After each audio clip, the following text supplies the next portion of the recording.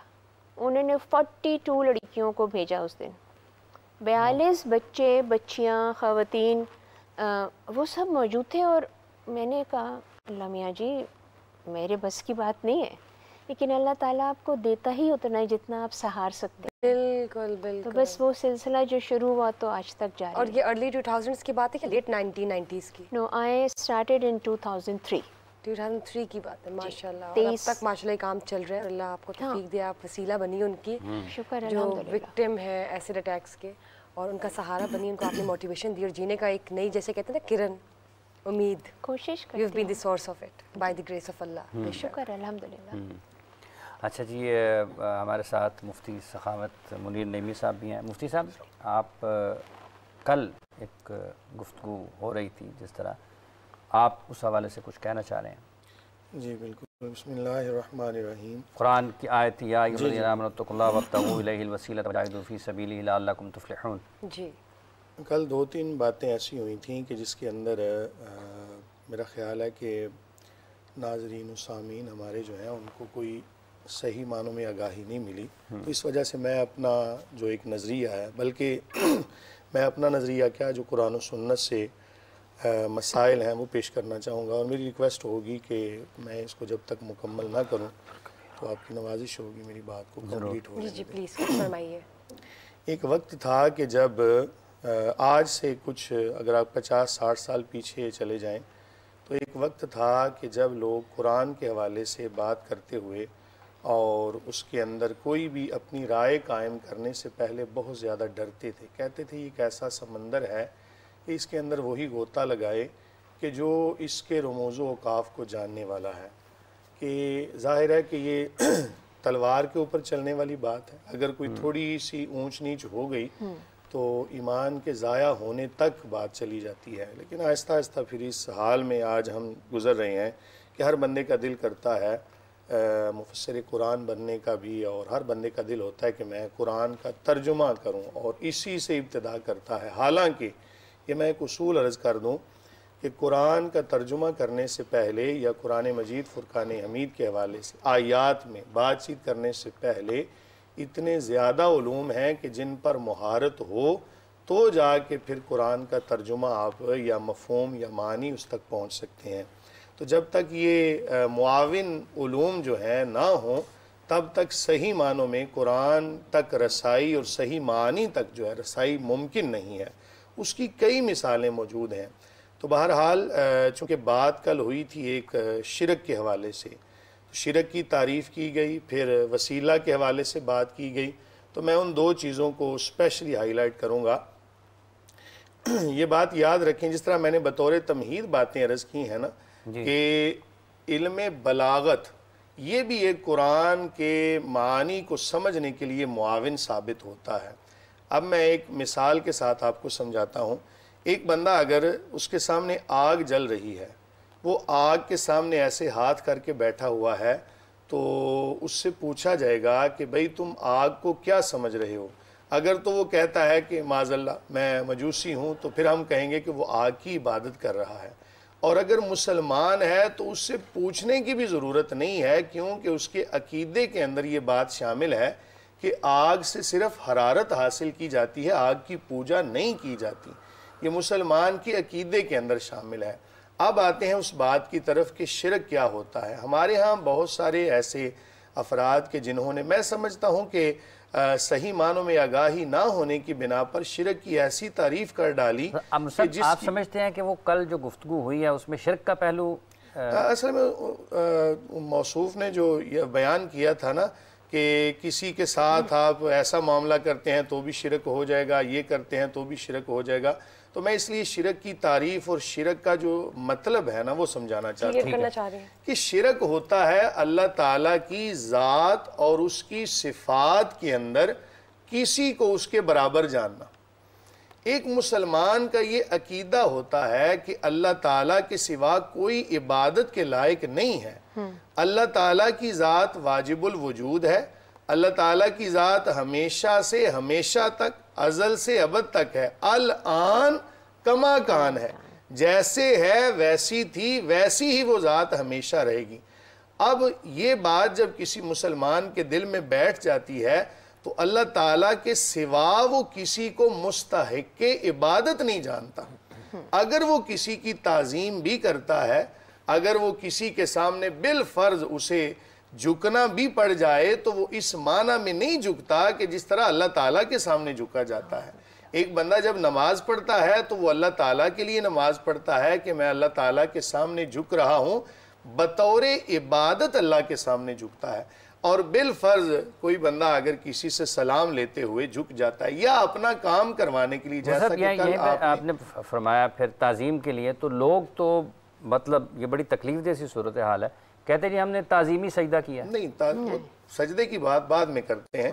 ताज़ीमी सजदा भी अगर अल्लाह ना करे कोई ऐसा करे, मैं ये अल्लाह ताला से 1000 मरतबा बल्कि अनगिनत माफ़ी मांग के ये बात अर्ज़ करता हूँ, अगर बिल फ़र्ज अल्लाह ना करे किसी ने कोई किसी को ताज़ीमी सजदा भी किया, तो आपने खुद लफ्ज़ यहाँ पर क्या जिक्र किया, ताज़ीमी सजदा, इबादत का सजदा नहीं, ताज़ीमी सजदा। ताज़ीमी सजदा गुनाह कबीरा है, कुफ्र नहीं है, ये बात याद रखें। क्योंकि जब तक किसी चीज़ के बारे में वाज़े तौर मुफ्ती पर। साहब यहाँ से जब ये शुरू हो जाएगा तो फिर तो उससे बहुत कबाहतें मैं भी आगे ये नहीं जन्म कह लेंगी। रहा हाफिज साहब, मैं ये नहीं कह रहा कि सजदा करे, मैं कह रहा हूं कि अल्लाह ना करे किसी ने कर दिया तो हम उस पे हुक्म शरा क्या लगाएंगे कि उसने गुनाह कबीरा किया। अच्छा, बात हो रही थी कि अल्लाह ताला की ज़ात वाजिबुल वजूद है।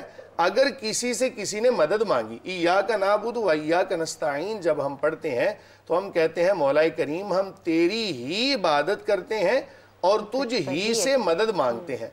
उधर से हमने ये बात अल्लाह ताला की बारगाह में अर्ज़ की और बाहर आके हमने किसी से पानी मांग लिया, हमने किसी से, जैसा कि कल आपने एक मिसाल भी दी कि हमारा काम नहीं हो रहा, हम किसी दफ्तर में चले गए, उनसे जाके कहा जनाब मेरी मदद कीजिए, यहाँ पर साइन कर दें। मिसाल के तौर पे मुझे एप्लीकेशन लिखना नहीं आती, हमने किसी से कहा मेरी मदद कीजिए, एप्लीकेशन लिख दीजिए।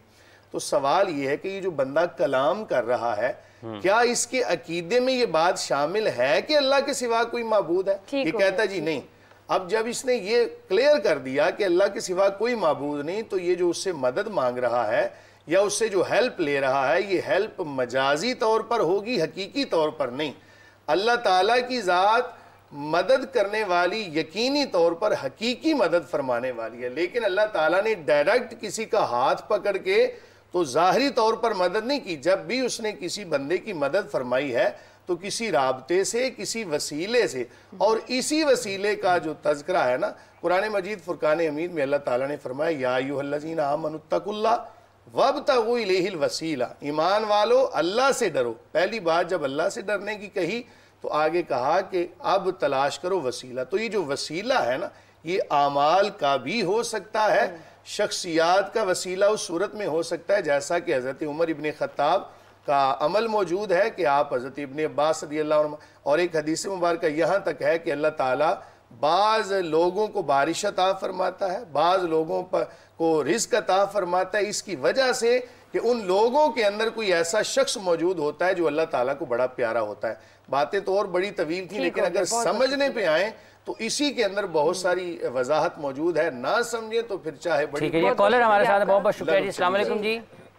जी जी, अस्सलाम वालेकुम। पहले मैं चाहूँगी हाफिज़ साहब कि हम इंट्रोड्यूस करवाएं अपने एक और एक्सक्लूसिव गेस्ट को। आज हमारे साथ सीनियर सियासतदान जिनका ताल्लुक पाकिस्तान तहरीक इंसाफ पार्टी से है, मेंबर पंजाब असेंबली हैं, कर्नल शुएब अमीन मलिक आज हमारे साथ हैं। अस्सलाम वालेकुम सर। जी थैंक यू जी। कैसे हैं आप? ठीक है, रमज़ान रमज़ान मुबारक। आपको भी बहुत मुबारक हो जी, माशाल्लाह। थैंक यू जी, थैंक यू। शुक्रिया कर्नल साहब, शुक्रिया शुक्रिया। अस्सलाम वालेकुम जी, कौन साहब मोहतरमा कहाँ से हैं? अस्सलाम वालेकुम जी। जी जी वालेकुम अस्सलाम। शहरयार बात कर रहा हूँ लाहौर से। जी जी फरमाइए शहरयार साहब। अच्छा, मेरा ये कारी साहब से एक सवाल था। जी जी कारी अता साहब से। जी जी। ये मेरी जो दाढ़ है इसमें अक्सर दर्द रहता है। दाढ़ होती है ना, दाढ़। जी जी बिल्कुल। तो उसके लिए कोई वजीफा चाहिए था। अच्छा चलें, ठीक है जी, बहुत शुक्रिया आपका। आपका जवाब लेते हैं जी कारी साहब। जी भाईजान, बहुत ही आसान वजीफ़ा है इसके लिए।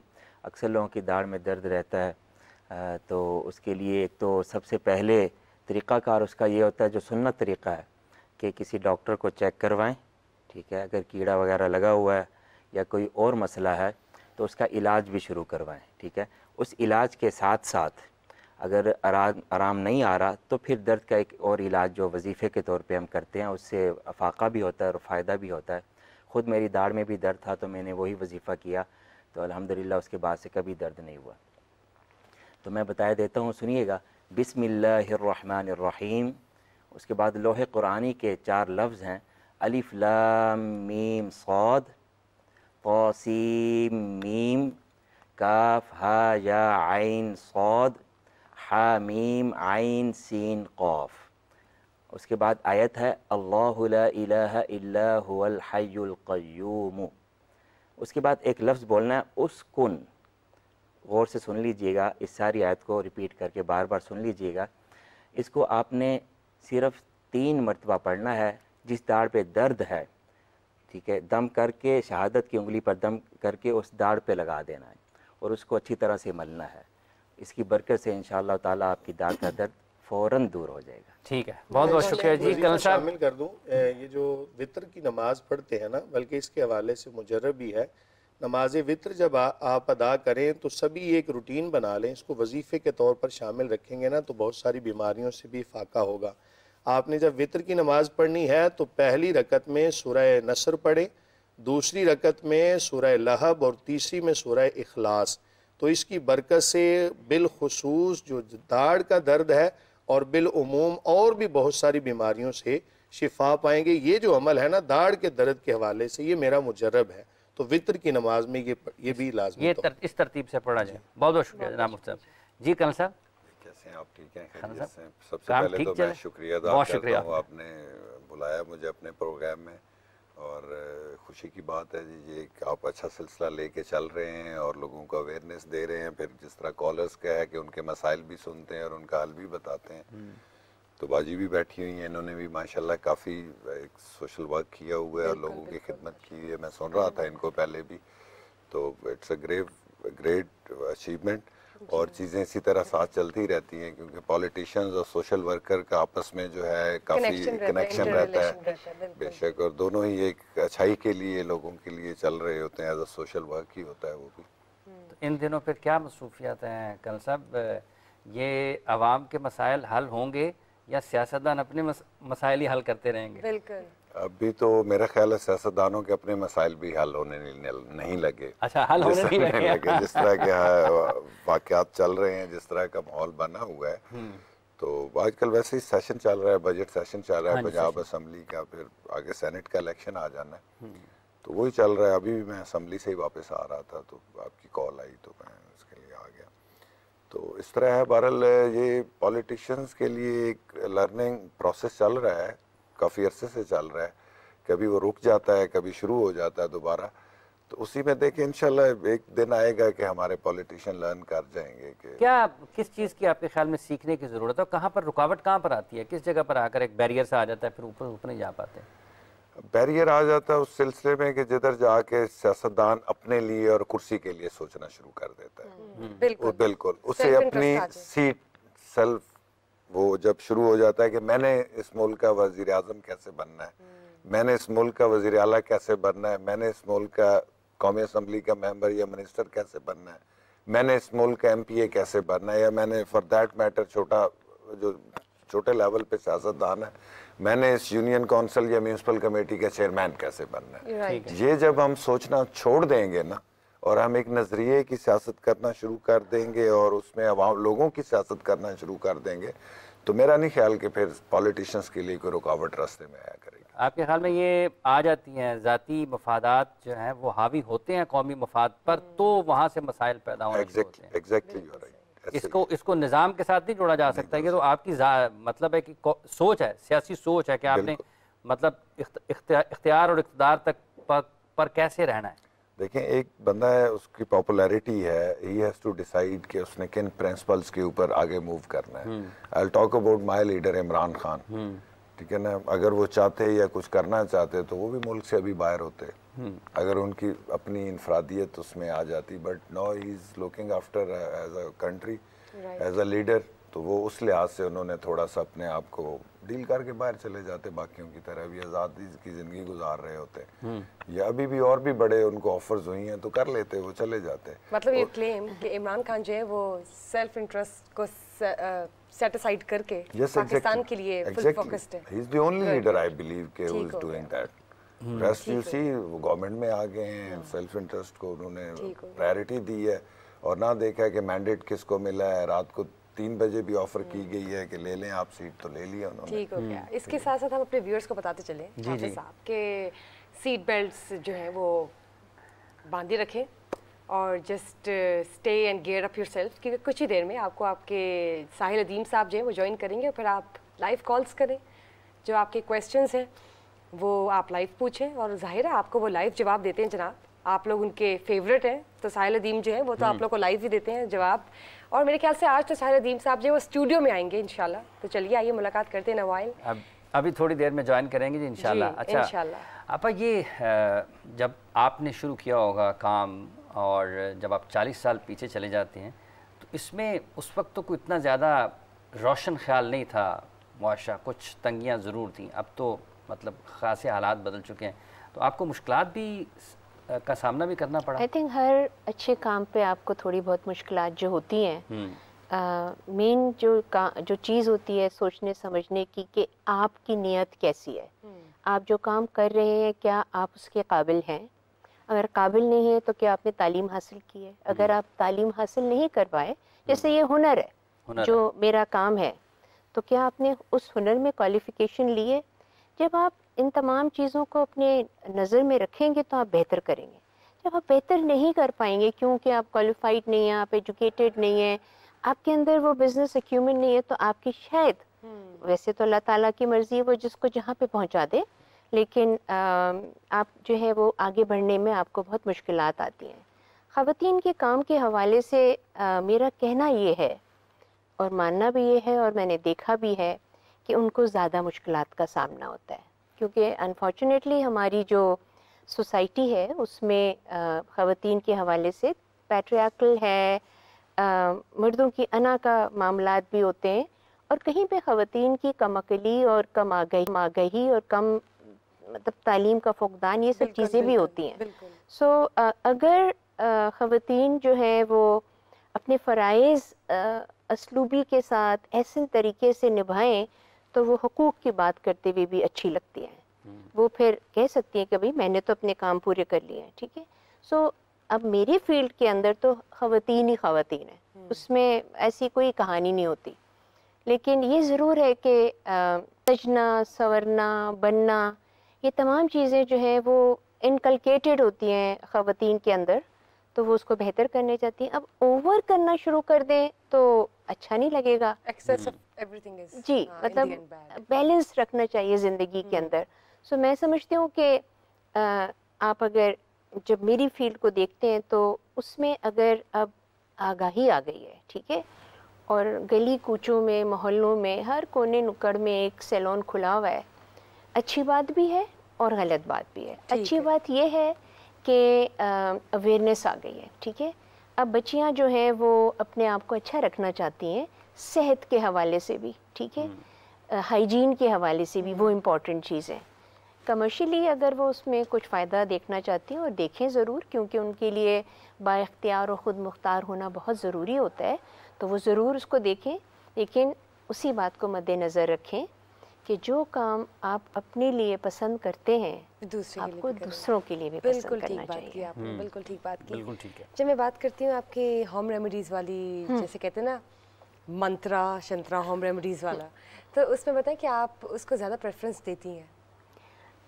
मुझे याद है कि मेरी नानी माँ जी जब थी तो वो बहुत घरेलू टोटके वगैरह करती रहती थी, तो हम लोग बड़ी हैरत से देखते थे कि ये क्या कर रही हैं, यू नो, लाइक मैं सोच ही नहीं समझ सकती कि माश की दाल के साथ वो अपना सर धोती थी, ठीक है, उसमें झाग बनती है।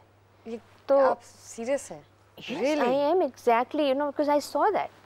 फिर नानी माँ को मैंने, अगर वो बहुत साफ़ सुथरी सफ़ेद उनके दुपट्टे पजामे, लखनऊ और यू नो इलाहाबाद से उनका ताल्लुक़ था, तो एक उनका तरीक़ाकार में एक तहज़ीब, तमद्दुन, तरीक़ाकार भी था, वो भी खूबसूरती ही की निशानी होती है।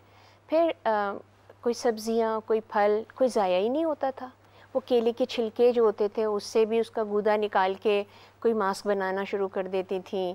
वो बच्चों को अपने, हम लोग स्कूल से आते थे तो बाहर नल के साथ एक ईंट रखी हुई होती थी कि जूते उतारो, मोज़े उतारो और पाँव धो और अपनी एड़ियों को उसमें रगड़ो। अब उसको हम मैनिक्योर पेडिक्योर कहते हैं। तो देखो वक्त जो है वो बदला तो ज़रूर, वो चेंज एडवांस हो गया, लेकिन चीज़ें वही आ रही हैं, वही सारी चीज़ें, बेसिक्स वही हैं जी। और उसमें हमेशा, मतलब मैं समझती हूँ अल्लाह ताला ने हमें जो नामतें दी हैं, चाहे वो मौसम के फल हों, सब्जियां हों, फूल, ये सारी चीज़ें जो हैं उनकी अफादियत होती है। उसको समझना चाहो तो समझ लो। अगर आप कहते नहीं ये तो क्या पुरानी नानी माँ की कहानी है, मैं तो ये चीज़ ख़रीद सकती हूँ, अगर आपकी जेब इजाज़त देती है तो आप ज़रूर ख़रीदिए। लेकिन जो इस तरह के हालात हैं उसके ऊपर देखिए, अभी मैंने अपना एक नया कॉन्सेप्ट शुरू किया हलाल मेकअप लाइन का, ठीक है। अच्छा, अब हलाल मेकअप लाइन मुझे भी नहीं पता था, सच बात ये। बहुत अरसे के बाद जब मैंने सोचा कि मुझे कलर कॉस्मेटिक्स बनानी चाहिए, और जब मैंने उसके बारे में रिसर्च, नाउ अगेन वही मेरी बात आती है कि आप वही काम करें जिसके बारे में आपको आप उसके बारे में जानती हो, आप उसके बारे में उसकी एजुकेशन रखती हो।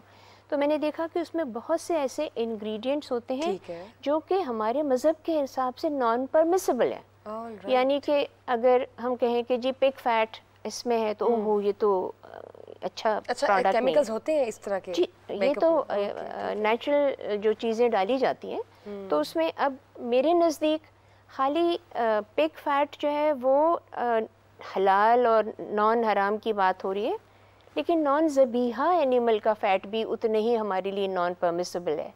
ऐसे बीटल्स होते हैं, क्या कहते हैं, कीड़े होते हैं जी, जी। जिनको क्रश किया जाता है और उनसे कलर्स निकलते हैं, कॉकनेल, कारमाइन, हमें तो नहीं पता था। अच्छा, तो हम लोग कोई ये कहे मुझसे कि तो बाजी मैं कौन से खा रही हूँ जो मैं हराम चीज़ें खा रही हूँ। लेकिन आप It's इस्तेमाल तो not कर रहे हैं that. ना। हाँ जी। आप एब्जॉर्ब भी करती हैं। Skin में लड़कियाँ जाता है। शिकायतें करती हैं कि जी मैं होठ पे लिपस्टिक लगाती हूँ वो ख़त्म हो जाती है। वो कोई खाती नहीं है लिपस्टिक को, लेकिन ज़ुबान फेरी जाती है। सो ग्लास एक साफ़ पानी से शफाफ भरा हुआ हो, उसमें एक कतरा भी गंदा आता है तो वो पूरा आपका दिल ग्लास नहीं गंदा करता। हो हाँ जाता जी, है। बिल्कुल, सो हलाल प्रोडक्ट्स पूरा Are एक halal शरिया products, कंप्लायंट प्रोसेस है कि इंग्रेडिएंट्स क्या हैं, कौन बना रहा है, कहाँ रखा जा रहा है, कहाँ ट्रांसपोर्ट हो रहा है, और फिर एक पूरे इदारा है हमारे पाकिस्तान में भी है जो कि शरिया कंप्लाइंट प्रोडक्ट्स को सर्टिफाइड करता है कि ये हलाल है या परमिसिबल नहीं है, और मुल्क से बाहर भी है। मैं टर्की से बनवाती हूँ और मेरे प्रोडक्ट्स जो हैं वहाँ से ही सर्टिफाइड होकर आते हैं। और ये आपने बहुत अच्छा सोचा, वैसे बहुत अच्छा इनिशिएटिव है। मेरे ख्याल से it's you have rare beauty products जो कि हलाल सर्टिफाइड और पाकिस्तान में बिल्कुल इस्तेमाल कहीं हो रहे हैं। ये भी वैसे ये change है, rare है। अवेयरनेस भी है और ये हाँ लोगों को जी। बताने वाली भी बात है। कल साहब ये जब हम ओपोजिशन की बात करते हैं, अवामी नुमाइंदे अवाम के वोट से मुंतखब होकर आए हैं, तो काम कैसे होंगे अवाम के, क्योंकि आप तो अपोजिशन में, इसका क्या मामला है, ये क्या माजरा है, कैसे फिर मैनेज होती हैं चीज़ें?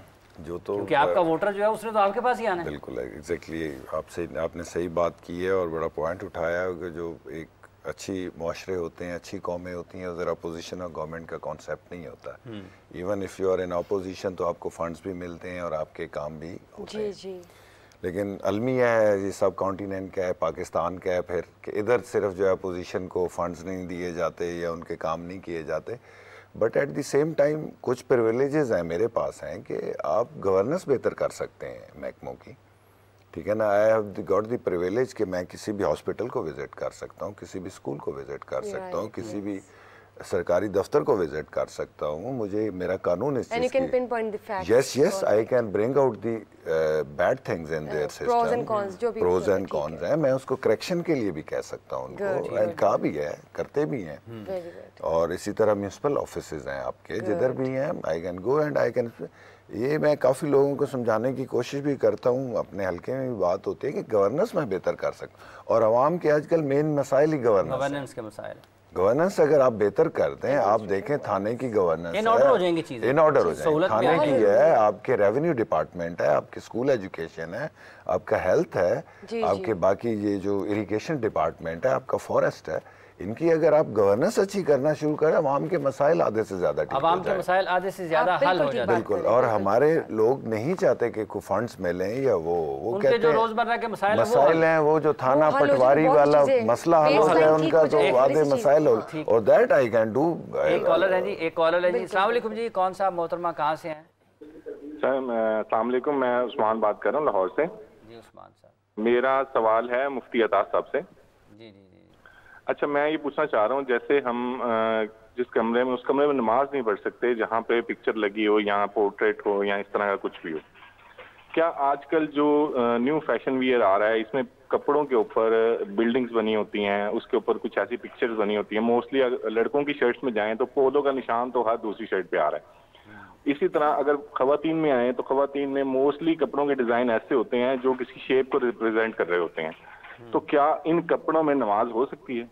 ठीक है, बहुत बहुत शुक्रिया आपका, आपने सवाल किया है। मुफ्ती साहब, एक सवाल किया है, हलाल मेकअप है, इसकी तो इजाज़त होगी ना मुफ्ती साहब? हाँ जी, हलाल मेकअप की तो इजाज़त है। इंशाल्लाह पहले मैं जो सवाल है उसका जवाब अर्ज़ कर दूं कि उसूल आपने याद रखना है कि जिस जानदार की शक्ल वाज़े हो रही हो और वो देखने से, मतलब आप अगर क़याम में खड़े हैं तो ज़मीन तक इतना फासला हो और आपको वो शक्ल वाज़े तौर पर नज़र आए, तो वो अगर आपके सामने हो तो भी उससे नमाज नहीं होगी, आपकी अगर दाएं तरफ है तो भी नमाज नहीं होगी, बाएं तरफ है तो बाज़ फुक़हा ने कहा है कि नमाज हो जाएगी, पीछे की जानिब हो तो भी नमाज हो जाएगी, छत के ऊपर है तो भी इससे जो है एहतराज़ करना चाहिए, बचना चाहिए।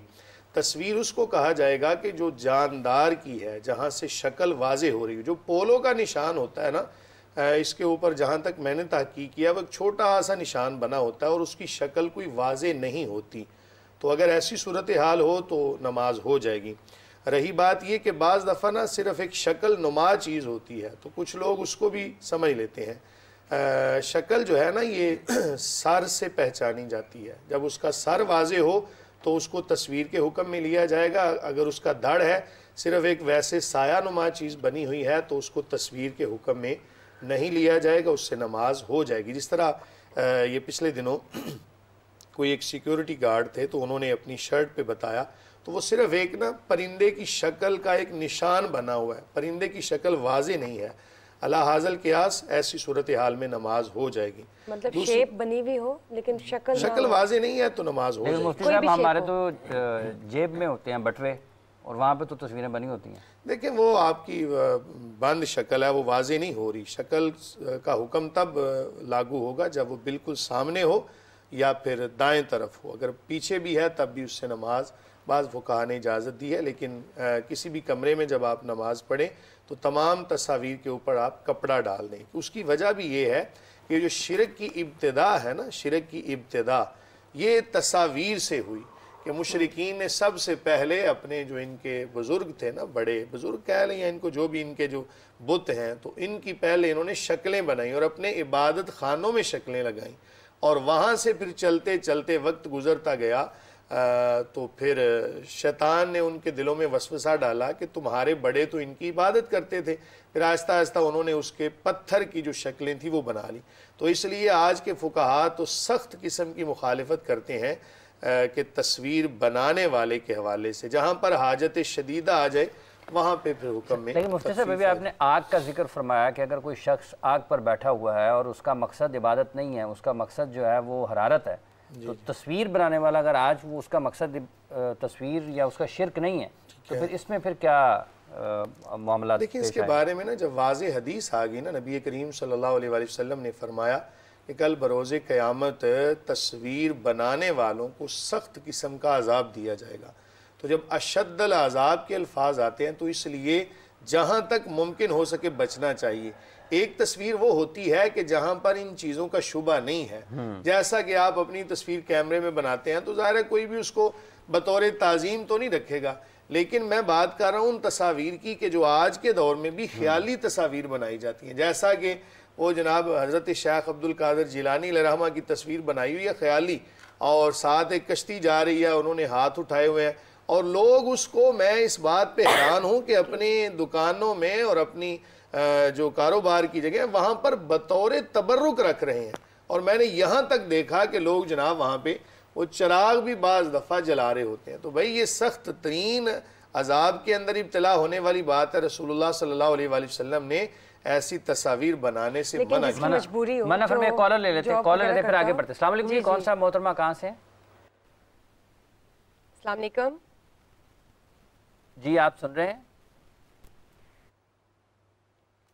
जी, आपको आवाज आ रही है जी? जी जी, मेरा सवाल मुफ्ती साहब के लिए है। मैं मुफ्ती साहब से पूछना चाहती हूँ कि रोज़े की हालत में हम आईब्रोज नहीं बनवा सकते हैं और कटिंग नहीं करवा सकते हैं, तो क्या जो सैलून चला रही हैं ख़वातीन उनको अपना सैलून बंद कर देना चाहिए रमज़ानों में? चलें एक आपका जवाब लेते हैं, लेकिन उससे पहले एक वक्फा लेते हैं। वक्फे के बाद आते हैं और फिर इसका जवाब लेते हैं। नमाज असर है, उसके बाद दोबारा आपसे मुलाकात होती है। नमाज असर की ब्रेक है, ब्रेक के बाद मिलते हैं अगेन रमज़ान के समा अफ्तारी की एक्सक्लूसिव ट्रांसमिशन में आपके फेवरेट मेहमानों के साथ।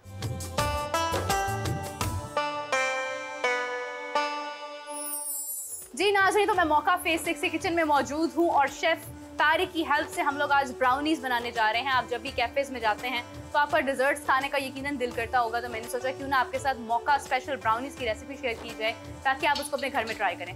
तो शेफ साहब जो हैं वो अभी इनके पास एग्स मौजूद हैं और ये इनको ब्लेंड कर रहे हैं, राइट? शेफ साहब कितने एग्स यूज़ किए आपने? 8 एग्स हैं। अच्छी तरह फ्लफी करना है।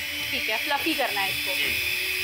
फिर इसके साथ साथ हमें फाइन शुगर है, तकरीबन 700 ग्राम है हमारे पास। 700 ग्राम्स ऑफ शुगर, और ये सारी आपने शुगर जो है इसको और ज़्यादा ग्राइंड किया होगा। जी, फाइन शुगर है हमारे पास। ठीक है, ठीक है, ये सारी ऐड कर देनी है जी। अभी। जी जी ठीक है, तो ये साथ साथ मैं शुगर ऐड कर रही हूँ।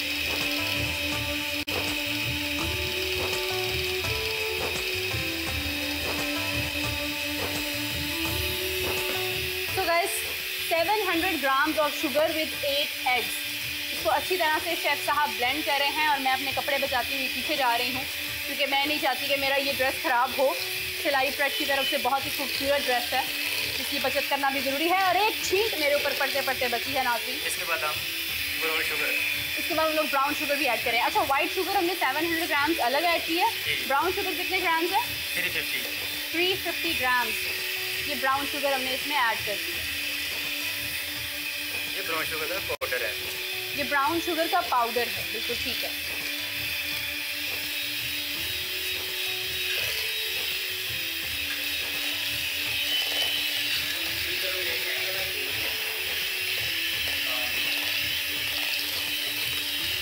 हमारे यहाँ अच्छी तरह ब्लेंडिंग हो रही है। अच्छी तरह से ब्लेंडिंग हो गया इंशाल्लाह। हमारी मेहनत रंग लेके आएगी।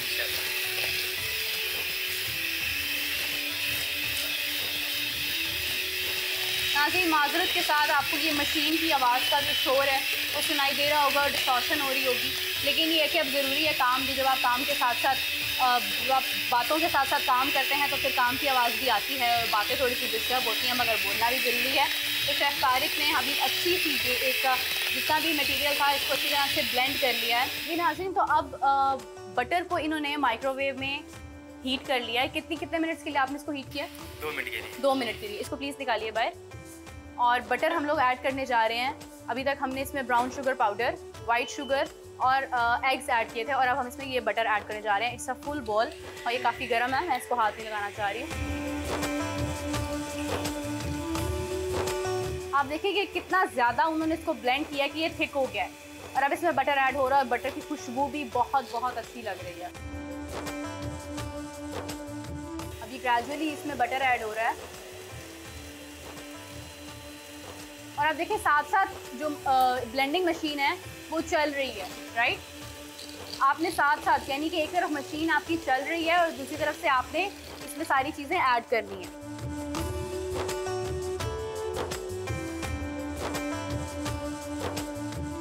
ये हमारे पास 600 मैदा, 600 ग्राम मैदा है और 300 ग्राम कोका पाउडर। ठीक है, 2 कप्स ऑफ कोका पाउडर और 600 ग्राम मैदा हमने इसमें ऐड कर दिया। अब हम इसको अच्छी तरह से मिक्स करेंगे।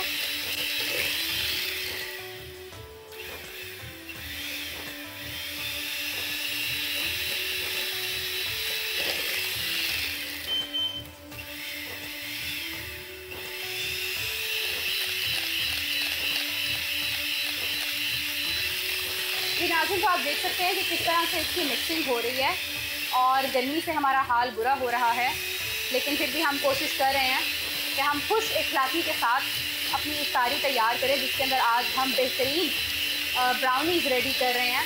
क्योंकि जब आप इफ्तार करते हैं, रोज़ा रखा होता है, आपका शुगर लेवल भी डाउन हो जाता है। तो मेरे ख्याल से कि इफ्तारी में कोई ऐसी चीज़ भी होनी चाहिए जो आप डिज़र्ट के तौर पर यूज़ कर सकें।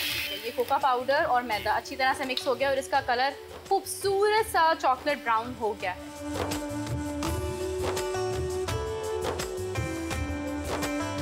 नाज़रीन, अब butter, sugar, white sugar, brown sugar, butter, eggs और उसके बाद मैदा और कोका पाउडर जो है वो ऐड हो गया, और अब हम इसको दोबारा से ब्लेंड कर रहे हैं।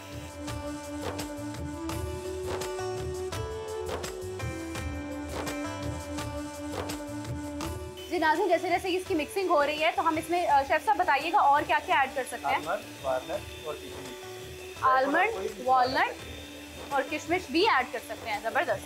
जी नाज़रीन, तो आप देख सकते हैं कि कितना खूबसूरत सा इसका कलर जो है वो निकल आया है। शेफ साहब की मेहनत रंग ले आई है और अच्छी सी बेहतरीन सी इसकी मिक्सिंग हो गई है। शेफ साहब आपने इसको ऑलमोस्ट कितनी देर के लिए ब्लेंड किया है?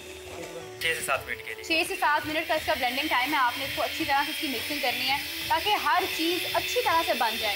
इसमें कहीं पर भी अगर आपको लगता है कि कोई भी like hard see for example अगर आपका कोका पाउडर हार्ड रह जाता है या शुगर कहीं पर हार्ड हो जाती है तो वो आपकी प्रॉब्लम क्रिएट कर सकती है, स्पेशली बेकिंग में। तो आपको इसको अच्छी तरह से ब्लेंड करना है और आप देख सकते हैं कि कितने अच्छे तरीके से अच्छी तरह से ब्लेंड हो रहा है। बिल्कुल,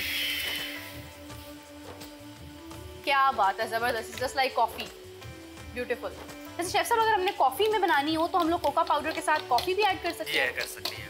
क्या बात है, तो 3 in 1 वाली कॉफ़ी भी यूज़ कर सकते हैं? जी कर सकती हैं। बिल्कुल ठीक है। ये आपने बटर पेपर लगाया था और बटर पेपर के ऊपर ऑयल है, नीचे ऑयल है, नीचे ऑयल है और ऊपर बटर पेपर है। क्या बात है, ज़बरदस्त।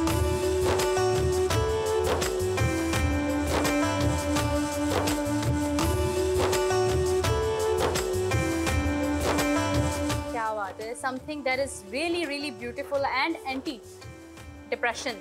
इसके आप चॉकलेट घर पे बनाएं।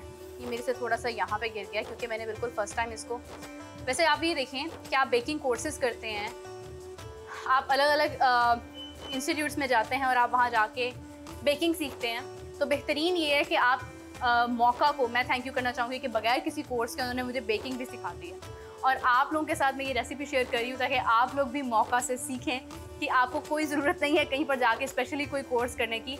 मौका face 6 is teaching you how to cook everything at home, specially the baking thing. ज़बरदस्त। तो ये हमारी एक बेहतरीन किस्म की 2 इसकी डिशेस तैयार हो गई हैं जिसमें हमने इसको बैटर बोलते हैं ना, कि जो हम प्रिपेयर करते हैं, हमने डाल दिया और अब हम लोग गार्निशिंग के लिए इसमें वॉलनट यूज़ कर रहे हैं और शेफ़ साहब ने कुछ देर पहले बताया कि हम इसमें आलमंड भी यूज़ कर सकते हैं, किशमिश भी यूज़ कर सकते हैं, ड्राई फ्रूट में कोई भी चीज़ जो आपको अच्छी लगे आप इसके ऊपर यूज़ कर सकते हैं, मगर मोस्टली मेरे ख्याल से वॉलनट अच्छा लगता है। शेफ़ साहब ने सारा डाल दिया, हमने वहाँ भी डालना है, ठीक है, उसके लिए हमने अलग रखा हुआ है। गुड, बाज़ लोग वार्निश यूज़ नहीं करते, ठीक है। तो एक ऑलराइट, एक पे हम लोग वॉलनट यूज़ करें, एक हमने वॉलनट के बगैर बनाई है बिकॉज शेफ़ साहब के बकौल कुछ लोगों को अखरोट से एलर्जी होती है। वैसे अखरोट के बेशुमार फ़ायदे हैं, अखरोट एंटी एजिंग भी होता है, अखरोट आपके लिए इस तरह से भी फ़ायदेमंद है कि ये एक ड्राई फ्रूट है लेकिन ये आपको मोटा नहीं करता। ज़बरदस्त। अब हम इनको ओवन में बेक करेंगे 30 to 40 मिनट्स के लिए।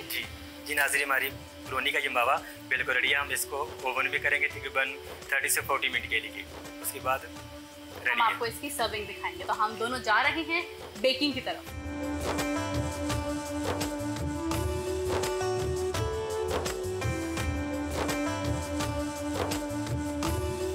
जी नाज़रीन, तो हमारी ब्राउनीज तैयार है। आप देख सकते हैं एक हमारी विदाउट वॉलनट है, एक हमारी वॉलनट के साथ है। हमारे पास अब इसके ऊपर जो जो हमने इसको जिस तरह से सर्व करना है, गार्निशिंग करनी है, वो तमाम चीज़ें मौजूद हैं।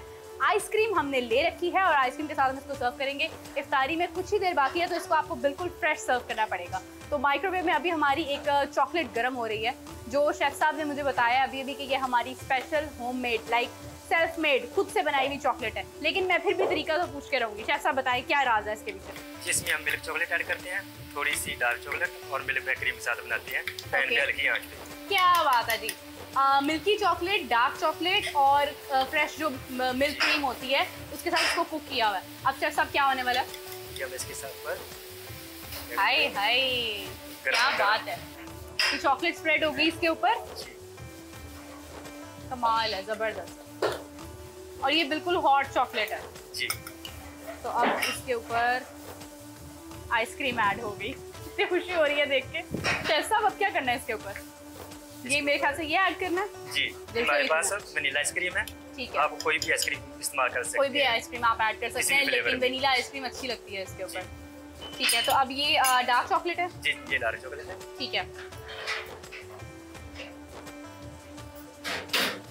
क्या बात है, क्या बात है। अच्छा, उस पर मैं करूँगी जी, मैं अपने तरीके से करूँगी क्योंकि because my name is Meerab, तो हम इसको कुछ मीरब के अंदाज में करेंगे। तो ये नाज़रीन हमारी एक मज़े की इफ्तार के लिए एक आपके लिए कि जैसे कि एक सरप्राइजिंग सी डिश तैयार है। कोई भी एक्सपेक्ट नहीं कर रहा होगा अगर आप किसी की इफ्तारी करते हैं, अपने घर पे बुलाते हैं। आप ड्राई फ्रूट भी इस्तेमाल कर सकते हैं, लेकिन हमारे पास ग्रेनोला है, हम ग्रेनोला इस्तेमाल करेंगे। ठीक है, आप ड्राई फ्रूट भी यूज़ कर सकते हैं, आप ये भी यूज़ कर सकते हैं, और इसके साथ हमारे पास ये कोका पाउडर भी पड़ा है थोड़ा सा जी, और इसको भी हम लोग हल्का सा ऊपर ही ऐड कर देंगे? जी नहीं, ऐसे नहीं, ऐसे नहीं करना, शेफ साहब ने एतराज कर दिया। ओह वाओ, अच्छा ये हमारी प्लेट के ऊपर आएगा, क्या बात है, जबरदस्त भी हो रही है। कितनी खूबसूरत सर्विंग है इसकी, जबरदस्त। तो ये मौका special brownies with vanilla ice cream ready है, इसको प्लीज ट्राई करें। गर्मी से बुरा हाल हो रहा है, जैसे जैसे वक्त आगे जा रहा है मौसम गर्म होता जा रहा है, तो ice cream is one of the amazing dish in इफ्तार। आप प्लीज़ इसको ट्राई कीजिए। मुझे इजाज़त दीजिए शेफ साहब, और मेरा गर्मी से इस वक्त बुरा हाल हो रहा है, लेकिन फिर भी खुशी से आपसे हम खुदाफिज करते हैं। आपको दोबारा मिलेंगे कल, तब तक के लिए अल्लाह हाफ़िज़।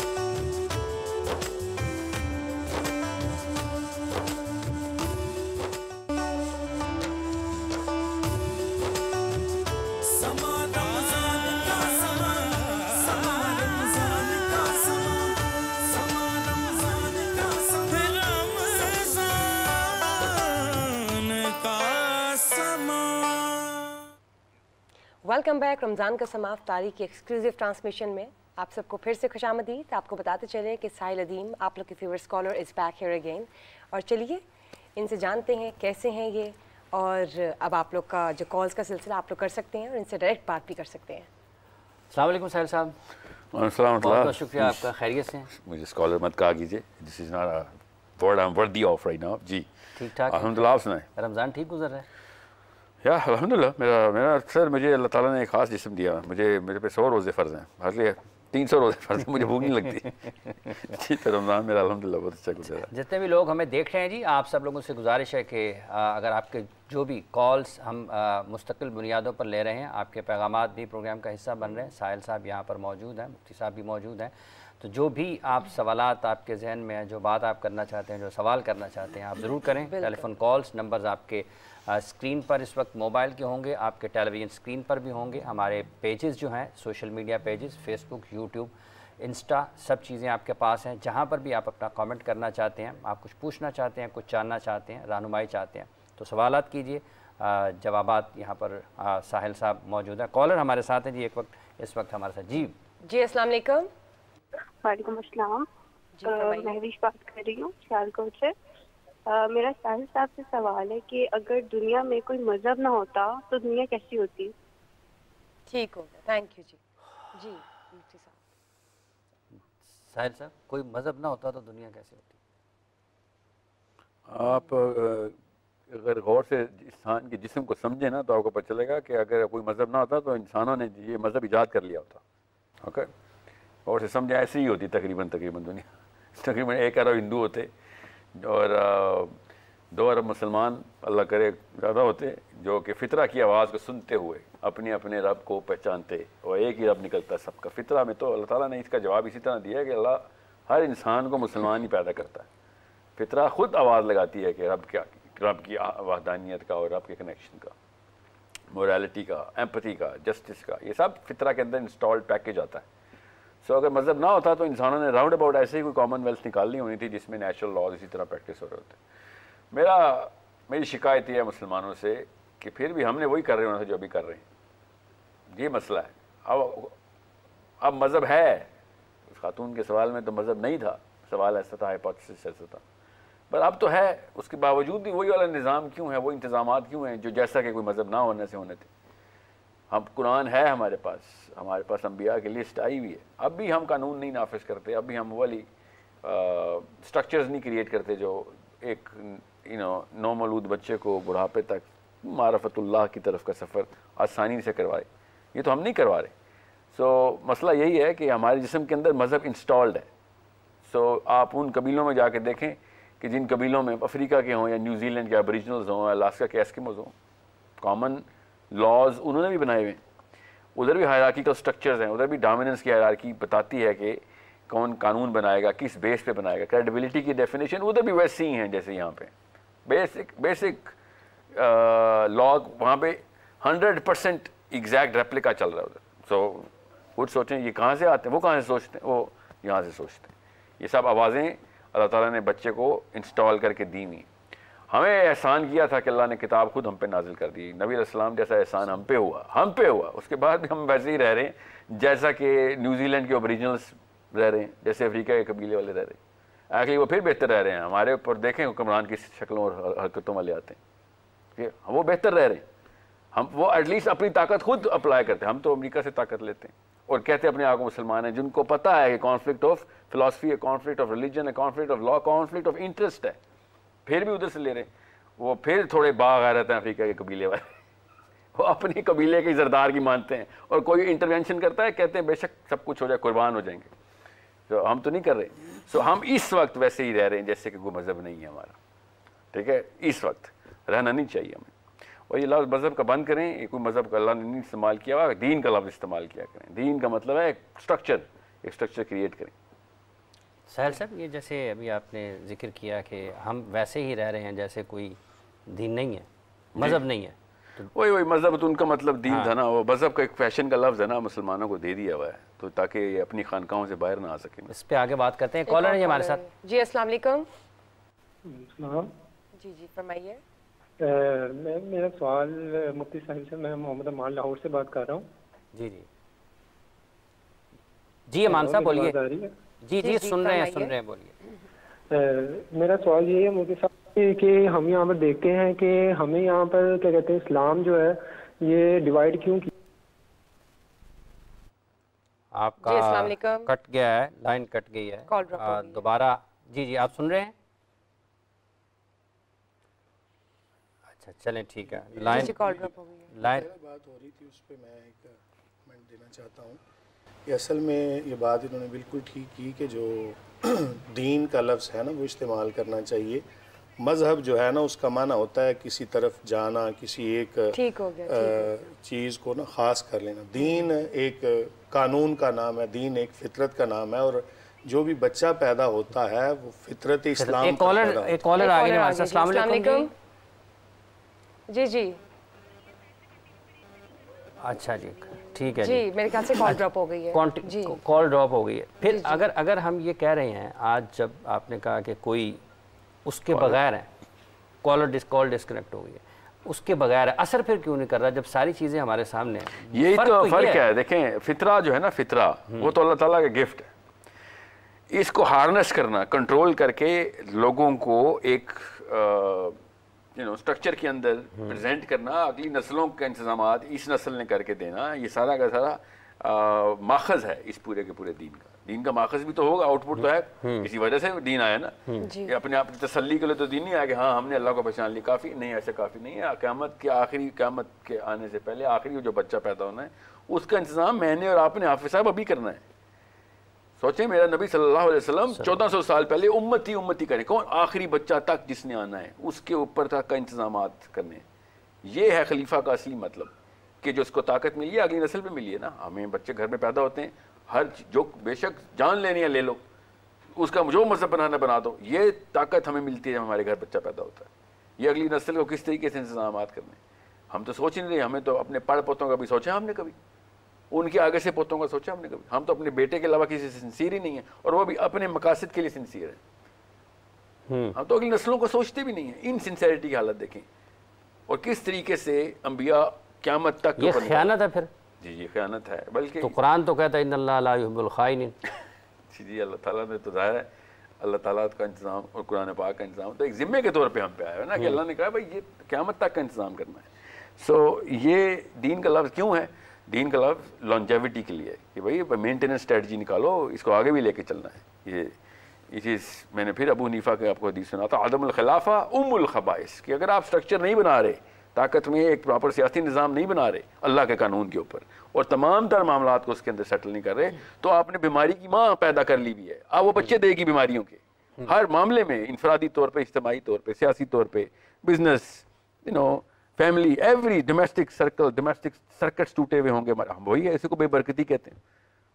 बेबरकती ये भी एक लफ्ज़ है, यही है बेबरकती। असल में इस्लाम में बेबरकती निज़ाम का ना होना है, अल्लाह के कानून। कॉलर ले लें, ये एक लंबी बहस है बेबरकती। जी अस्सलाम वालेकुम। जी अस्सलाम वालेकुम। जी फरमाइए। साहिल साहब से मेरा एक सवाल है। नुमान बात कर रहा हूँ लाहौर से। जी नुमान साहब बताइए। साहिल साहब, कुरान पाक में अल्लाह ताला ने वादा किया है कि जो लोग खुदा की मर्जी पर चलते हैं वो हमेशा जिंदा रहेंगे, लेकिन ये कैसे मालूम होगा कि खुदा की मर्जी है क्या? ये मेरा सवाल। ठीक है, बहुत बहुत शुक्रिया। ये कुरान में हमेशा जिंदा रहेंगे का वादा सर आप मुझे भी बताएं कहाँ पे अल्लाह ने किया है? अल्लाह ताला ने कहा कुल्लू नफ्सिन फी ज़ाइक़तुल मौत, कि कोई भी जिंदा नहीं रहेगा, सब मार दूंगा मैं। सिर्फ अल्लाह है जो कि जावेदानी, अल्लाह है जो कि हमेशा रहेगा। बहरहाल आपका मतलब मैं समझ गया हूँ कि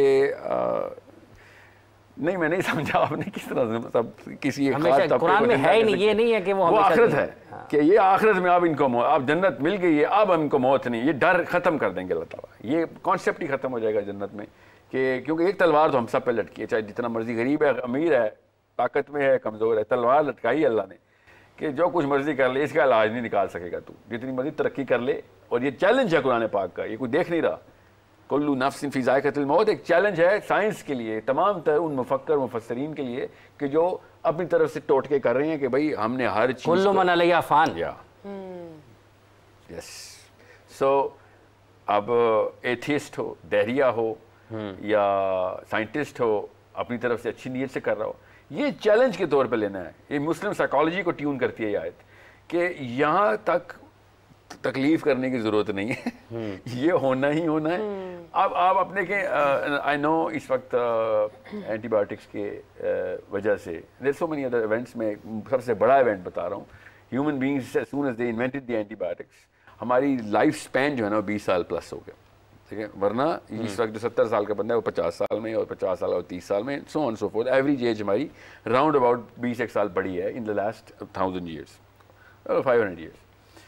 अब एक दो और इंटरवेंशन आ रही हैं और अब मुझे पता है कि इन एरिनाज के अंदर क्या कर रहे हैं साइंसदान, क्लोनिंग कर करके सेल्स की, स्टेम सेल्स के ऊपर रिसर्च करके, there so much that is going on, I know that.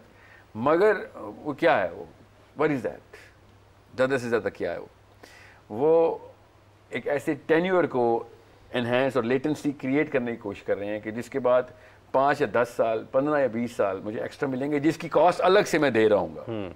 उसकी प्राइस की लिस्ट बहुत बड़ी है, इस प्रोग्राम में नहीं कवर करनी। मगर फिर क्या होगा भैया, मैं आपको बता रहा हूँ जिसका जो सवाल का सेंटर हार्ट ऑफ जो क्वेश्चन है ना, वो ये है कि अल्लाह ताला कहते हैं कि तू ये 50 साल 100 साल क्यों सोचता है? तुझे कुरान 1000 साल 10,000 साल सोचवाता है, अगली 100 नस्लों की फिक्र करने के लिए जिम्मा देता है तुझे। इस लेवल की रिस्पॉन्सिबिलिटी लेना, इससे ज़्यादा कोई बड़ी मोटिवेशन है आपकी? डू यू थिंक अगर मैं आपको ऑप्शन दूं, दुनिया में किसी भी एक जी अक्ल बंदे को ऑप्शन दूं 15 साल से लेके 95 साल तक के लड़के लड़की को, कि आपको इस वक्त एक ख़ास प्लान में डाला जा रहा है, एक ख़ास आइलैंड में, जजीरे में डाला जा रहा है, उसका असर आपकी बहुत ज़्यादा आपकी जे कार होगी, बहुत खूबसूरत माने जाएंगे, हैंडसम हो जाएंगे, मगर 20 साल बाद आपको सारे लोग भूल जाएंगे। और एक आपको जजीरे में डाला जा रहा है जिसमें आपको कोई लुक्स की फिक्र नहीं करेगा, कोई प्लास्टिक की हरकतें नहीं करनी पड़ेगी, और 5 लाख साल तक लोग आपके नाम की वजह से अपनी तरतीब दुरुस्त करेंगे, आपकी अपनी इज्जत की डेफिनेशन और रहनुमाई की डेफिनेशन आपसे लेंगे, अल्लाह तक पहुंचेंगे। आप बताएं, इसमें भी उतनी उम्र है, इसमें भी उतनी उम्र है, आपकी जिस्म की उम्र, आपके असर की उम्र मैंने आपको बता दी। आप बताएं क्यों ऑप्शन लेंगे? दुनिया में कोई एक बंदा नहीं है, जिस मर्जी मजहब का और नस्ल का हो, जो कहीं मुझे पहले वाले जजीरे में डालें। मगर हम सारे उस जजीरे में रह रहे हैं इस वक्त। जी उस जजीरे का नाम है प्लेनेट अर्थ राइट नाउ।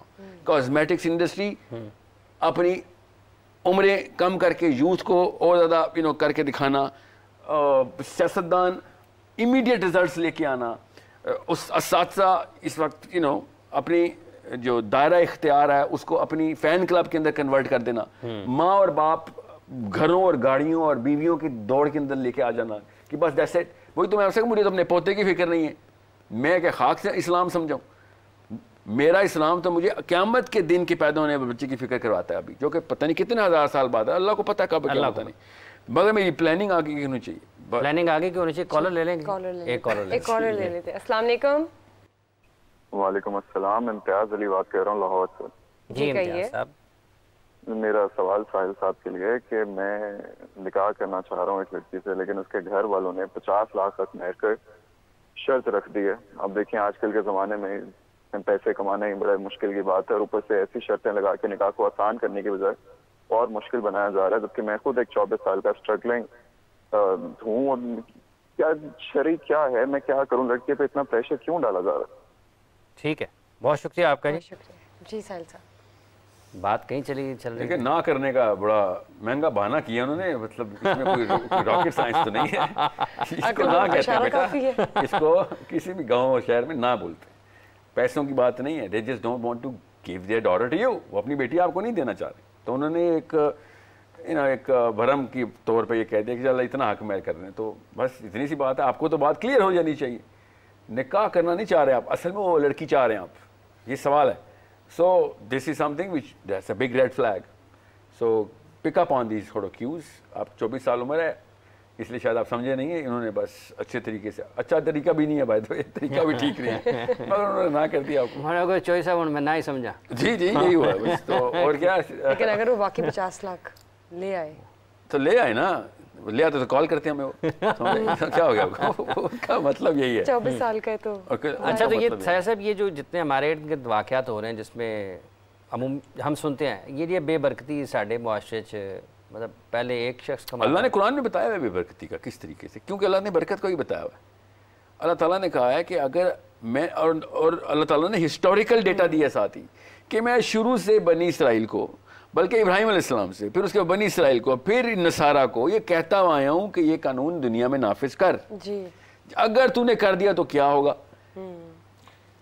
ऊपर से भी फौकिहिम और नीचे से भी अल्लाह ताला की बरकतें नाजिल होना शुरू होंगी तेरे ऊपर।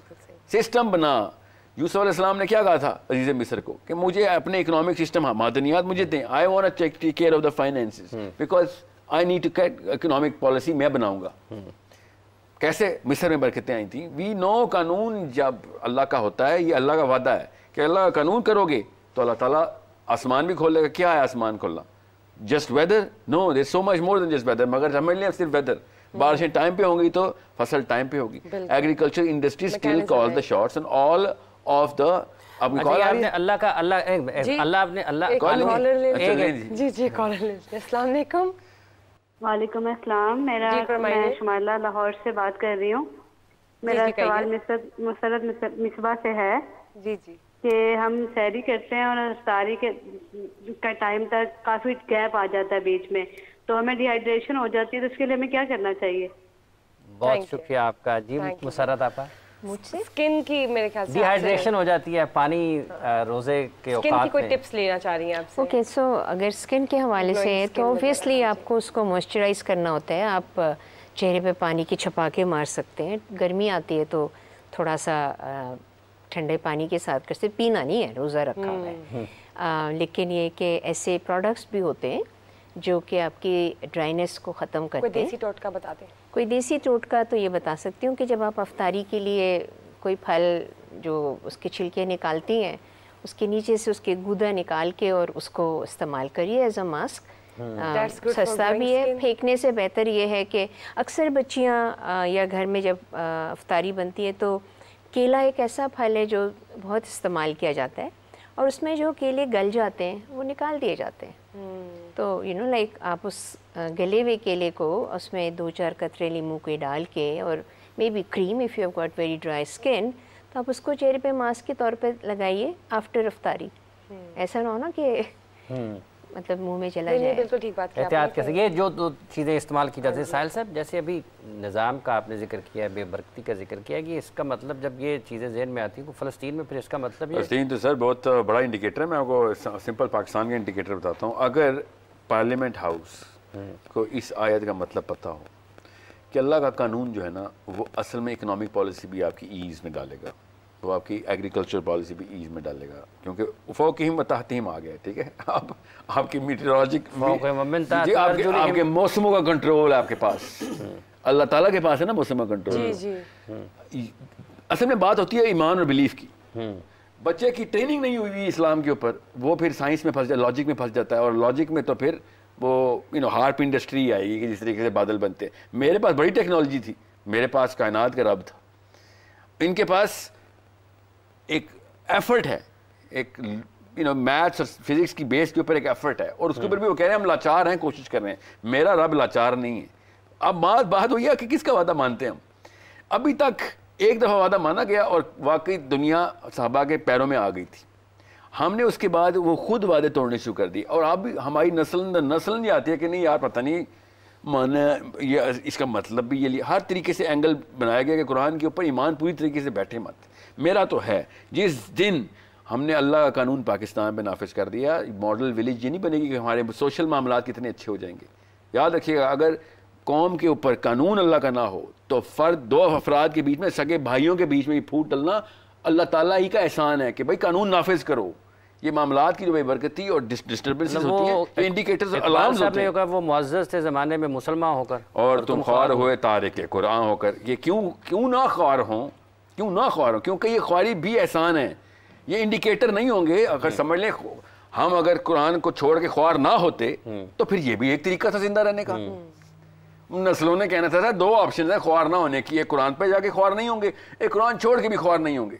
ये अल्लाह का एहसान है कि हमें ख्वार करते हैं कुरान छोड़ के, वरना अगली नस्लों तेरे काबे को जबीनों से सजाया हमने, तेरे कुरान को सीनों से लगाया हमने। एक कॉलर ले लें। जी जी जी जी जी। एक पॉइंट है कि हम ये जो इस्लाम के नाफिज होना है या बाकी मामलात हम हुकूमतों पे क्यों छोड़ते हैं? हर बंदे ने अपनी पर्सनल ज़िंदगी में अगर इस्लाम के जो अरकान हैं उनको नाफिज करना शुरू कर दे तो माशरे के अंदर ओवरऑल चीज़ें ऐसा ऐसा बेहतर होती जाएंगी और समेटती जाएंगी, और फिर अल्टीमेटली आपकी गवर्नमेंट्स भी मजबूर हो जाएंगी उसके तरफ जाने में। एक कॉलर है जी, अस्सलाम वालेकुम। बात है कॉल की, खैर होल्ड पर ये करोड़ रुपए की बात उन्होंने की है कि अगर अवाम इस्लाम चाहेगी तो मजबूरन पार्लियामेंट हाउस कहेगी भाई वोटर ही वहीं से निकलेंगे, सारे वोटर इस तरह के, तो हम भी पॉलिसी भी ऐसी बना सकते हैं। ठीक है, उल्टा हिसाब करने के लिए भी काम किया जा सकता है। उसके ऊपर कॉल की बात आती है। अस्सलाम वालेकुम। हाँ जी, मेरा साहल अदीम साहब से सवाल है। मैं साहल अदीम साहब का बहुत बड़ा फैन हूँ। मुश्ताक भट्ट मेरा नाम है, सियालकोट से बात कर रहा हूँ आपसे। जी भट्ट साहब। इन्होंने एक प्रोग्राम में कहा था कि औरत को ऐसा रोल मॉडल होना चाहिए, औरत के मुतल्लिक लेक्चर देते हुए, कि उससे देख के उसका बेटा, उसका खामद बोले कि ये इसने मुझे बचा लिया दोज़ख से, ये जन्नत में ले जाने वाली है। तो क्या मर्द को ऐसा रोल मॉडल नहीं होना चाहिए कि हमारी बेटी, हमारी बीवी, हमारी माँ हमें देख के वो सोचे कि ये मर्द ऐसा होना चाहिए?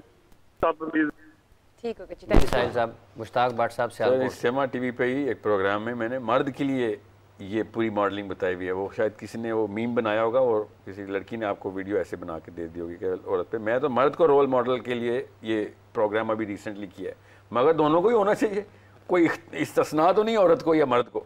बाय द वे, अगर मर्द रोल मॉडल बन जाएं, याद रखिएगा, तो उनके पास मैट्रिक्स बड़ी होती है।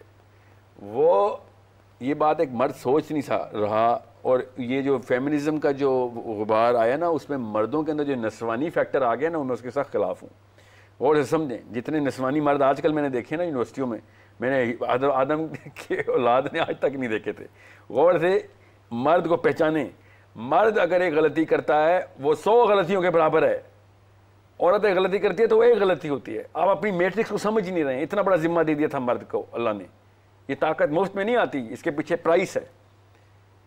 ये अपने आप को बॉयज़, लड़का आपके मैं खिताब कर रहा हूँ, इधर आपकी काउंटर पार्ट लड़की वो वाला रिस्क नहीं है जितना बड़ा रिस्क आपके पास है। आप एक मिस्टेक करते हैं, जितना रिपरकशन जाता है, किसी और लेक्चर में आपको मैं समझाऊंगा, वक्त होगा तो। इतनी पावर है आपके पास। Women and man combine look at the man's role for leadership. Only women look at women for the role of leadership. मगर आदमी लीडरशिप में आता है तो दोनों जेंडर्स उसको रोल मॉडल बनाते हैं। आप मैट्रिक्स ही नहीं समझ रहे हैं अपनी। आपको जिस दिन एहसास होगा ना अल्लाह ने क्या क्या एसेट दे दिया है, ये पूरा का पूरा जेंडर कितना बड़ा एसेट है, तब आपको पता चलेगा जिम्मेदारी कितनी बड़ी थी। ये नखरे के लिए नहीं दिया था आदमी होना, ये काम के लिए दिया था। लड़की को अल्लाह ताला ने कहा था कि तुझे नखरा उठा। जितना अल्लाह ने लड़की का नखरा उठाया ना, और आदमी का नहीं उठाया हुआ, आपको शाबाश काम पे लगाया हमें कि चलो पत्थर तोड़ो, पहाड़ तोड़ो, दुनिया स्ट्रक्चर बनाओ। आज तक एक भी इजाद आप निकालें, चलें आप एक दो तो निकाल लेंगे। 99.9% of all the inventions were done by main. You think एहसान किया हमने औरतों पे? जी नहीं, ये काम है हमारा। माचिस की तीली से लेके बैरी जहाज, स्पेस शटल भी आदमी ने बनाए। आप क्या सोच रहे हैं? तो क्या लगे? That's the job, that is what we are here for. यही काम था हमारा। जिस जहत में जाएंगे, जिस डायरेक्शन में देखेंगे, आपको पता चलेगा आदमी को काम पे डाला गया। जिस सेक्टर में देखेंगे, जिस डेमोग्राफिक जियोग्राफिकल लोकेशन में देखेंगे, जिस टाइम लाइन के ऊपर देखेंगे, आदमी को फोर्स किया गया काम पे ला, और उसने किया।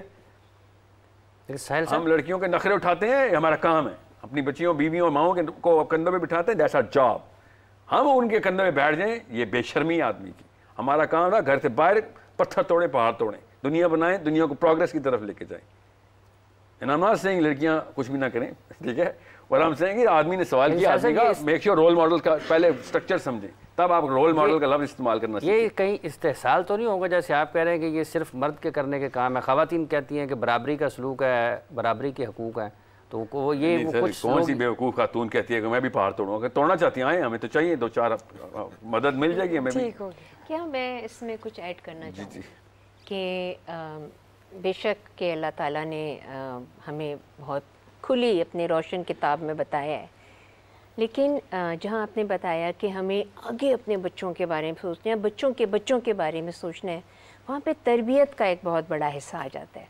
और तरबियत का वो हिस्सा जो है वो माँ बाप में से किसको आप समझते हैं कि ज़्यादा बेहतर होगा, किसकी जिम्मेदारी ज़्यादा होगी, माँ की या बाप की या दोनों की? नहीं, जिम्मेदारी तो याद रखिएगा, बच्चे की जिम्मेदारी असल में बाप की है, ये असूल याद रखें। कप्तान एक ही रखेंगे आप, जो लीडरशिप का जिम्मा दिया ताकि कंफ्यूजन ना हो और पॉलिसी और प्लानिंग के अंदर कॉन्फ्लिक्ट ना करे। मगर स्टेटिस्टिकली स्पीकिंग औरत को अल्लाह ताला ने उस स्टेट के ऊपर बच्चा दिया है कि जिस स्टेट पे, फॉर एग्जांपल मैं अपने बच्चे को ना कहीं जा रहा हूँ ना लाहौर से, आप लोग लाहौर में, और मैं फॉर एग्जांपल मैंने आगे 2 किलोमीटर या 200 या 1 दिन के लिए कहीं जाना है और बच्चे नहीं मैं साथ लेके जाता, तो मैं कभी भी किसी खातून को नहीं बच्चा दूंगा, मैं किसी मर्द को दूंगा अपने बेटे को कि सर देखना, फिक्र करना, अल्लाह औरत को दे रहा बच्चे। आप फ़र्क देखें इस वक्त, इस लॉजिक को समझें। दुनिया का कोई भी इंसान किसी लड़की को अपना बेटा देखने जाएगा, बेटी के तो ख्याल रखना मैं आता हूँ, अल्लाह ताला लड़की को दे रहे हैं कि सबसे वीक हालत में इंसान और औरत को पकड़ाते हैं, तू पालेगी इसको, तू प्रोटेक्ट करेगी। ये think this is a coincidence? No, इसका गौर से स्ट्रक्चर समझें। ये वो वाहिद हस्ती है जो इंसान की है, जो प्री मेच्योर बर्थ लेती है। दुनिया का कोई भी जानवर पैदा होता है पहले दिन टांगों पे खड़ा होता है, चलता है, भागता है। ये इंसान वाहिद है जो कि 9 महीने के बाद आता है और उसको सबसे ज़्यादा इतना वीक पैदा करते हैं अल्लाह ताला। ये और किसको मिल जाता है? ये औरत को। इसका मतलब है कि there is a totally different purpose of this machine, this woman has a totally different power. इसको समझें, इस पावर का अंदाज़ा लगाएं। आदमी को किसी भी मौके के ऊपर बच्चा पालना पड़ जाए, तोते उड़ जाते हैं उसकी कैपेबिलिटी में। एक जॉर्डन से कॉलर है, एक साहिल साहब ले लें। जॉर्डन से चलें बात पूरी। जी अस्सलाम वालेकुम। जी वालेकुम अस्सलाम रहमतुल्लाह। जी फरमाइए। जी आवाज़ आ रही है आपको? जी मैं सोबिया बात कर रही हूँ जॉर्डन से।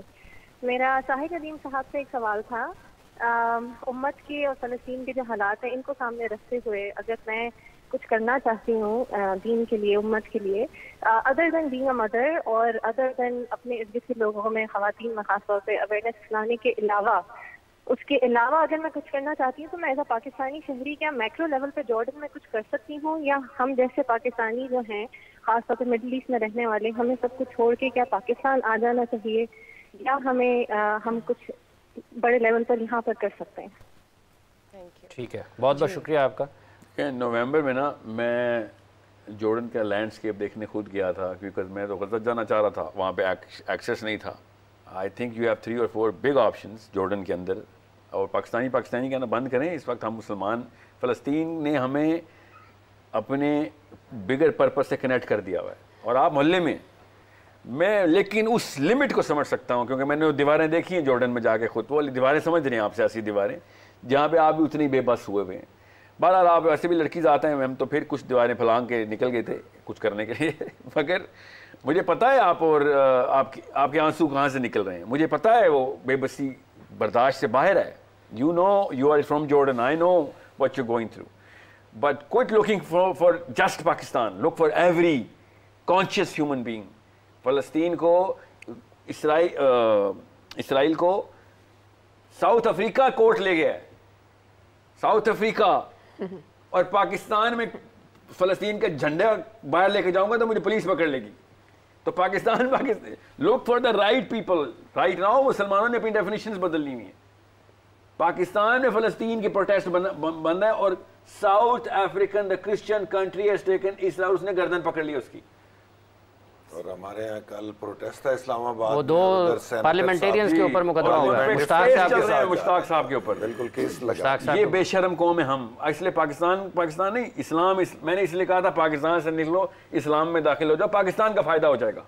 बिल्कुल पाकिस्तान को बड़ी कौम मिल जाएगी, हमने छोटी सी कौम बना दी हुई और उससे भी छोटी हो गई ऊपर से। फिर अब ये पता चल गया किसने अंकल सैम पहना हुआ किसने नहीं, अब उससे भी छोटी हो गई। हमारे तो असल में ये फिरके हैं, प्रो अमेरिकन एंटी अमेरिकन, असल में तो ये फिरके हमारे।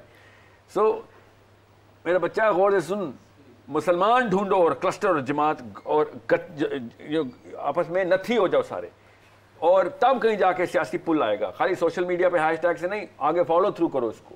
We need the money, we need the people, we need the voice, we need it in the right places. And by the way, Jordan में बैठ के आपकी बात में ज्यादा वजन आएगा।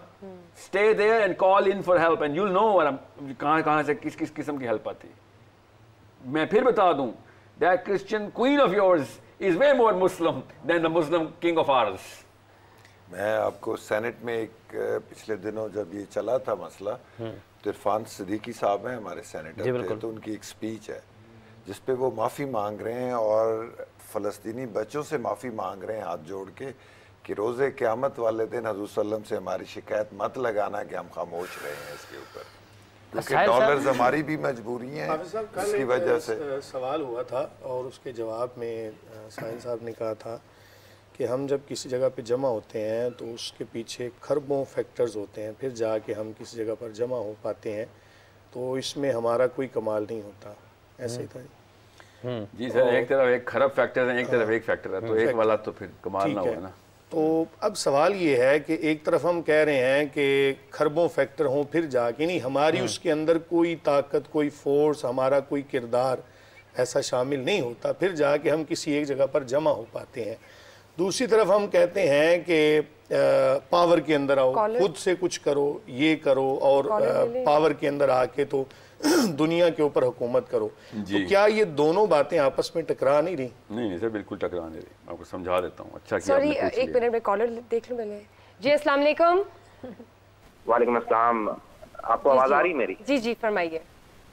अच्छा, मेरा क्वेश्चन है मुफ्ती साहब से भी और साहिल साहब से भी। जी जी, तो अगर आप वो ले लें। जी जी जरूर जरूर जरूर। अच्छा आप साहब, आप से पहले तो एक मैं इजाजत चाहता हूँ कि आपने मुफ्ती साहब को यहाँ पे बुलाया। आई थिंक कॉल ड्रॉप हो गई है। अच्छा, सवाल क्या था? अच्छा, वो सवाल ही पूछने लगे थे। सवाल पूछने लगे थे, अच्छा, कॉल ड्रॉप हो गई। सर ये मैं आपको बता दूं, पहले तो ये तीनों ना सर्कल्स को समझ लें सारे, स्पेशली। अच्छा साहब, एक मैं कथा कलामी की मादा चाहता हूँ। एक हम दुआ, जैसे अभी इरफान सिद्दीकी साहब का जिक्र किया और हवाला दिया मलिक साहब ने, मुअज़्ज़ज़ पार्लियामेंटेरियन है। आप पार्लियामेंट हाउस में? अच्छा, तो फिर तो जिम्मा ज़्यादा, जिम्मा ज़्यादा आपके, मैं सियासत से बिल्कुल वाबस्ता नहीं हूं। हम ये दुआ करते हैं कि या अल्लाह फ़लस्तीन वालों की मदद फरमा। क्या अल्लाह खुदा न खास्ता हमारी दुआ का मोहताज है कि अल्लाह सुनेगा कि इसकी इनके हमारे कहने पे अल्लाह ने उस दुआ की मोहताज है कि अल्लाह की मदद आए, दुआ तो करनी मस्त है। मगर लेकिन सर एक गुजारिश ये है, देखें जो आपने कहा है, क्या हमें ये दुआ नहीं करनी चाहिए कि या अल्लाह हमें ताकत अता फरमा के हम उनकी मदद करें? एक्चुअली पार्लियामेंट हाउस को ये दुआ करनी चाहिए कि या अल्लाह हम जा रहे हैं, रास्ते में आसानी अता फरमा।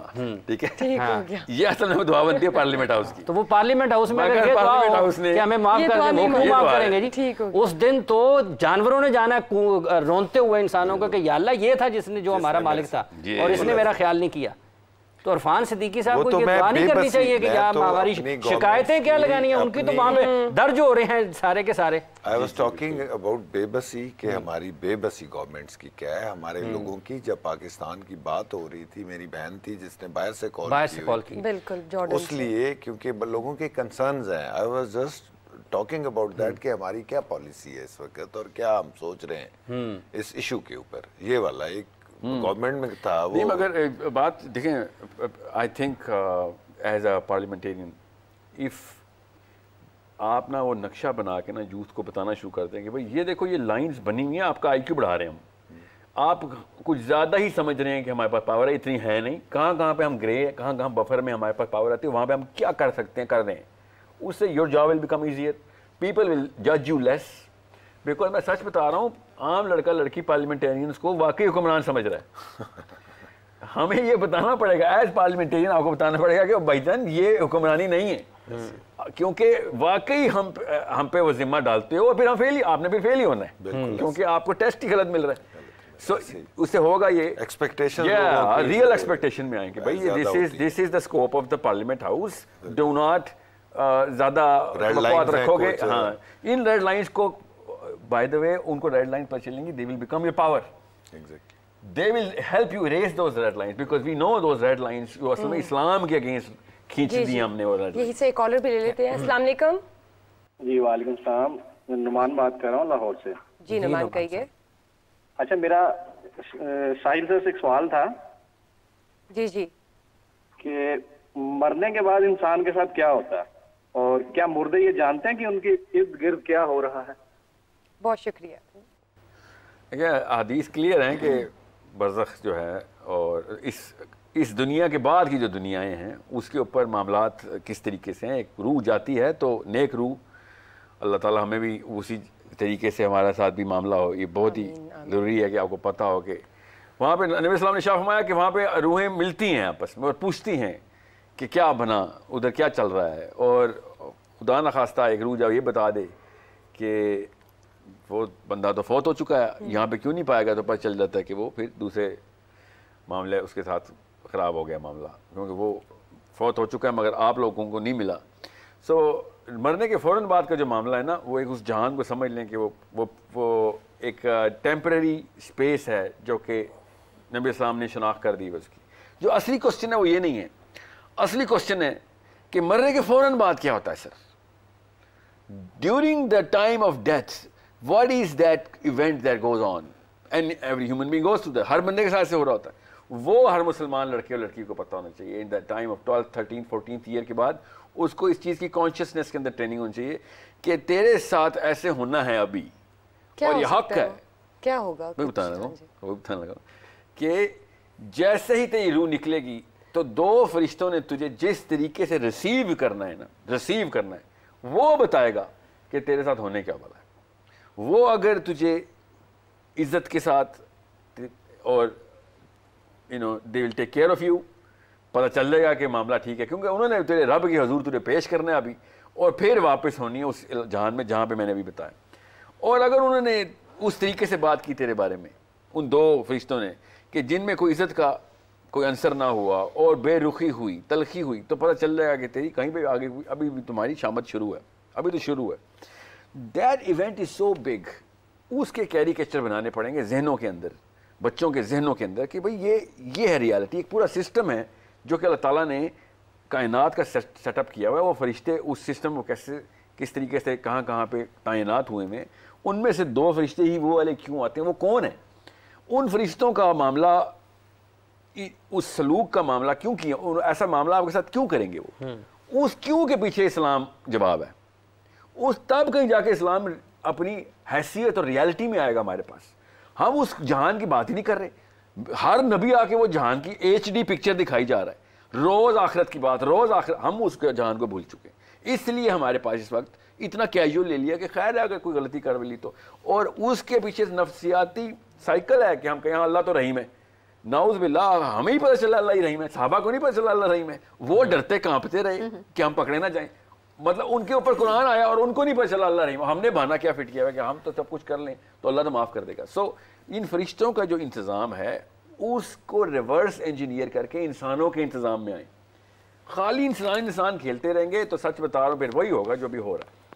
और इसी पार्लियामेंट हाउस में नहीं हो रहा, घरों में भी वही हो रहा है।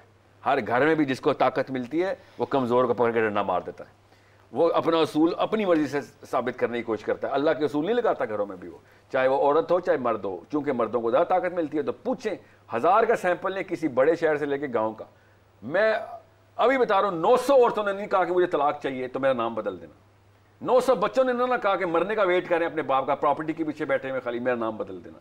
ये इंतज़ाम हमारा इस वक्त चल रहा है। इसको मैं कहता हूँ बेबरकती। ना औरत को मर्द से प्यार है, ना मर्द को औरत से प्यार है, मगर बच्चे उनके 4 हैं और चारों के चारों अजीरन हुए हुए हैं, तबाही का वेट कर रहे हैं। कोई तलाक के वेट तरस रहा है कि मेरी माँ तलाक ले लो, कोई बाप को कह रहा है इस औरत को तलाक दे दे। ट्रायंगल टूटा हुआ है हमारा। Every single business is अनट्रस्टेबल।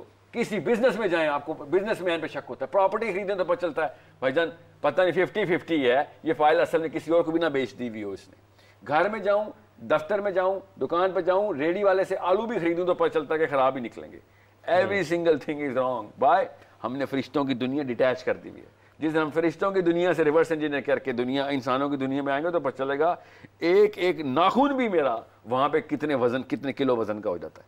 मतलब कुल्लु नफ्सिन ज़ाइक़तुल मौत व इन्नमा तुवफ़्फ़ौना उजूरकुम यौमल क़ियामा फमन ज़ुहज़िया अनिन नारि व उदख़िलल जन्नता फ़क़द फ़ाज़ वमल हयातुद दुनिया इल्ला मताउल गुरूर।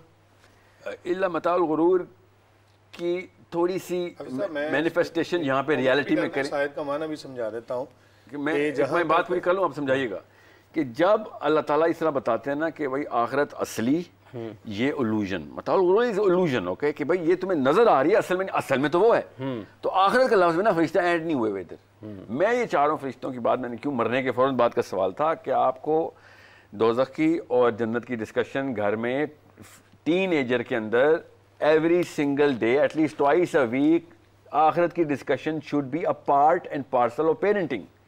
If you are not discussing the day of judgment and pre and post events, तो आप मुसलमान नहीं पाल रहे, फिर आप भी फिरौन पाल रहे हैं, फिर आपके साथ भी वही होना। फिरौन और मेरे अंदर सिर्फ एक फर्क था, फिरौन और एक रहमदिल बंदे के अंदर फर्क था, उसको मरने के बाद कोई डर नहीं था, दैट्स इट। इसके अलावा एब्सोल्यूट डिफरेंस कोई नहीं है। फिरौन के भी चाहने वाले थे, हिटलर के भी चाहने वाले हैं, उसके भी फैन है, नवाज शरीफ के भी फैन है, जरदारी के भी फैन है, अल्ताफ हुसैन के भी फैन है, इमरान खान के भी फैन है।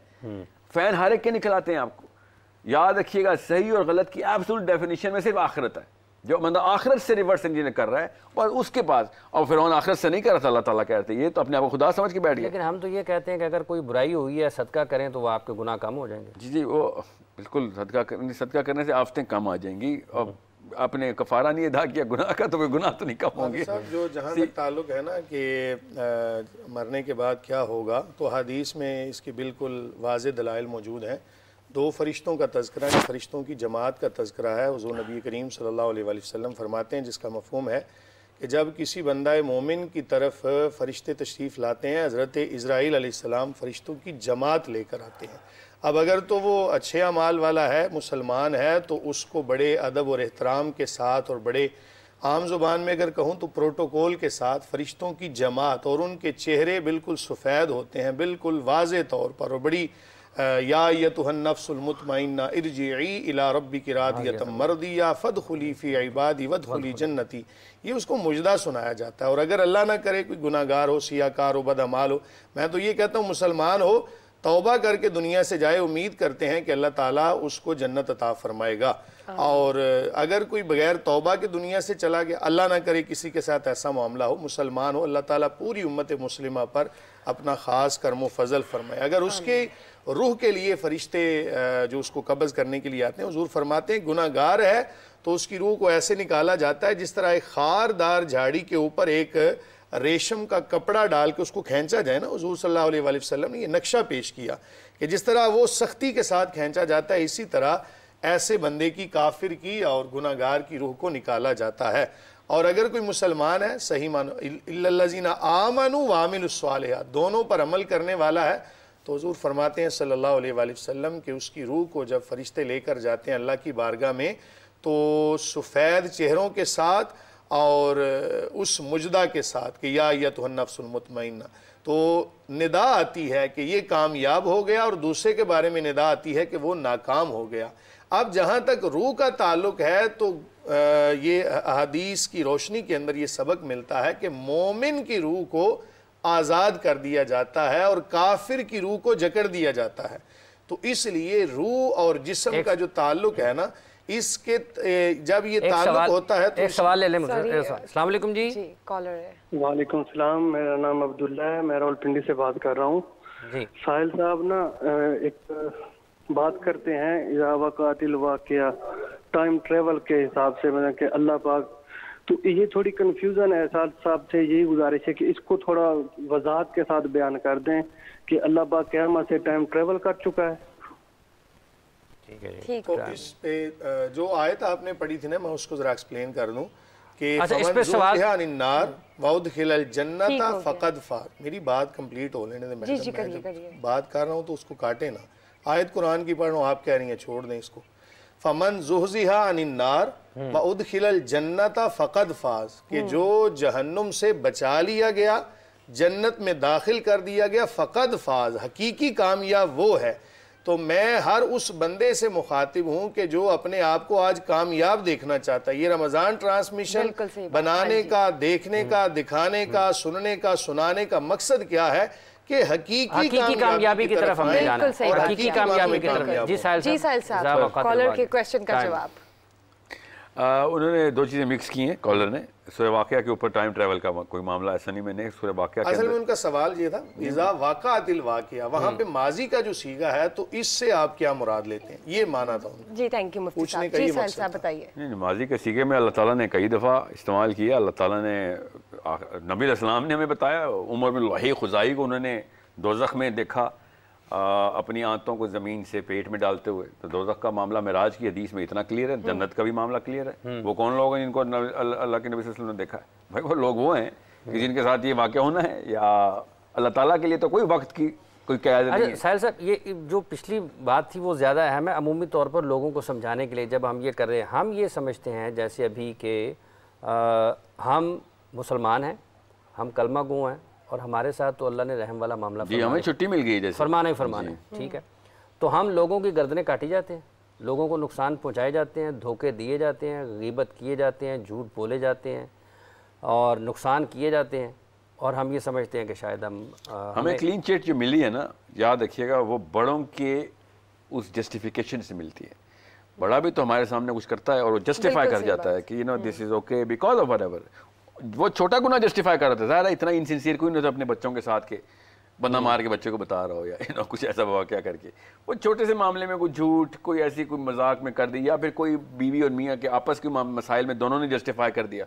उनको ये नहीं पता होता नीचे बैठा हुआ बंदा अपना कत्ल जस्टिफाई करने की कैपेबिलिटी रख रहा है। बेटा अब बड़े गुनाह को जस्टिफाई, क्योंकि उसको पता है कि भाई नहीं, मेरा बाप है, ये गलती नहीं कर सकता। याद रखिएगा, स्पेशली पेरेंट्स को मैं बता दूं, आप जिस हैसियत में अपने बच्चों के सामने आते हैं, काश का आपको नजर आ जाती।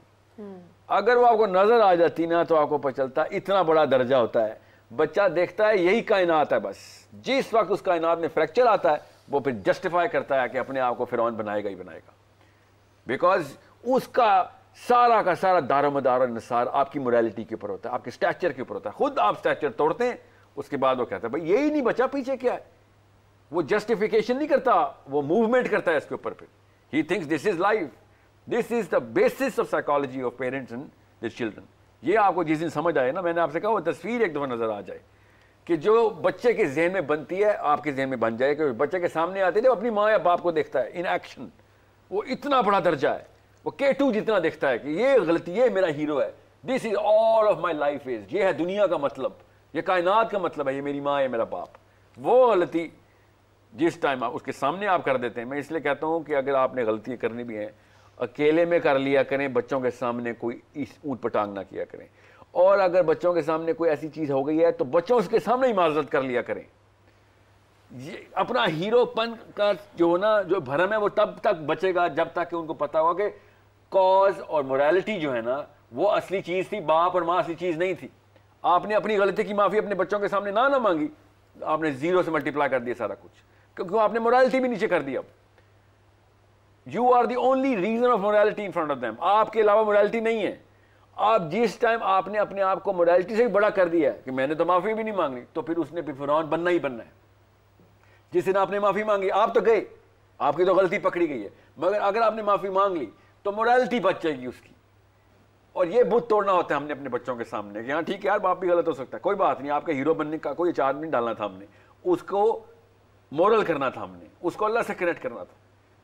उसको पता तो खैर यार बाप है, उसने गलती की, मगर गलती करना गलत चीज़ ही होती है। उसको बाप होके बेटे से माफ़ी मांगी है, इतनी बड़ी शर्मिंदगी की उसने अपने सामने। This was the lesson. मैं आपको सच बताऊं, बगैर अल्लाह और बगैर रसूल के वेस्ट में ये प्रैक्टिस हो रही है। फितरा की आवाज़ थी है कि मोरालिटी ना कॉम्प्रोमाइज़ कर देना।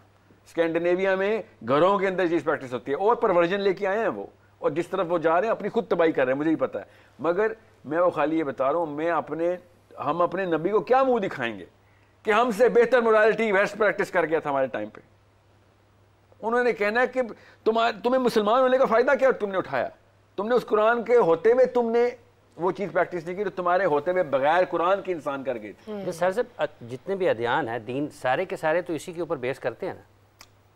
दीन तो एक ही है सर, ठीक है, ध्यान नहीं, मैं इस लफ्ज़ को नहीं मानता। अच्छा, मगर अगर आपने अध्यान यूज़ करने हैं तो फिर पॉलिटिकल सिस्टम्स को अध्यान कहते हैं। इस वक्त पॉलिटिकल सिस्टम कौन से हैं, वो अध्यान है। मगर आपका जो सवाल है वो बिल्कुल दुरुस्त कहा आपने कि हर, चाहे क्रिश्चियनिटी हो, चाहे जुडाइज़म हो, चाहे हिंदुइज़म हो, मोरालिटी तो एब्सोल्यूट है उनकी। कोई भी नहीं कहता कि हाँ जी बंदे पे जुल्म करना ठीक है, क्योंकि उनकी बेसिस ऑफ एम्पैथी कहती है कि भाई ये जुल्म मेरे पे हो तो मुझे तो अच्छा नहीं लगेगा। तो इसलिए ये वाला बंदा ये जुल्म, ये काम ही गलत है, बिकॉज वो अपने ऊपर ये चीज़ टेस्ट करके उसकी तकलीफ का एहसास करते हैं। This is empathy. So basis of empathy, basis of justice कि भैया एक इंसाफ हो, मुझे ज़्यादा दे दो, हर कोई चाहता है, मगर सबको पता होता है कि अगर किसी को ज़्यादा मिल गया तो कम वाले पे क्या गुजरती है, इसलिए इंसाफ की बिना पड़ती है हमारे अंदर। साहिल साहब, ये इशारा मैं नहीं समझा, अब हमने ऐसे इशारा किया, इससे मैं कुछ क्या समझूं? ये कम मिल गया और ज़्यादा मिल गया, तो इस पे मैं थोड़ा सा मुझे पता भी नहीं, मैंने आपको ज़्यादा दिया था इशारे में, तो करना चाह रहा हूँ। नहीं सर, आपकी तरफ इशारा मकसूद। अभी यहाँ पर एक बात हुई थी, चलिए अब बात चूंकि रुक जाए, मैं दरमियान में मानना चाहता हूँ इशारा अगर आपको अपनी तरफ लगा, मगर डिफेंसिव ना हो। ठीक है, वो वैसे ही हो गया। कॉलर आ गए जी, मुफ्ती साहब कॉलर आ गए। अस्सलाम वालेकुम। मैं सवाल ऐड करना चाह रहा था मुफ्ती साहब कॉलर कर ले फिर आपको। अस्सलाम वालेकुम। अल्लाह करे इशारे में ज्यादा ही आपको दिया होगा, कम कुछ दिया होगा। वैसे ही बात करूं एज ए, चलिए ये भी हो सकता है।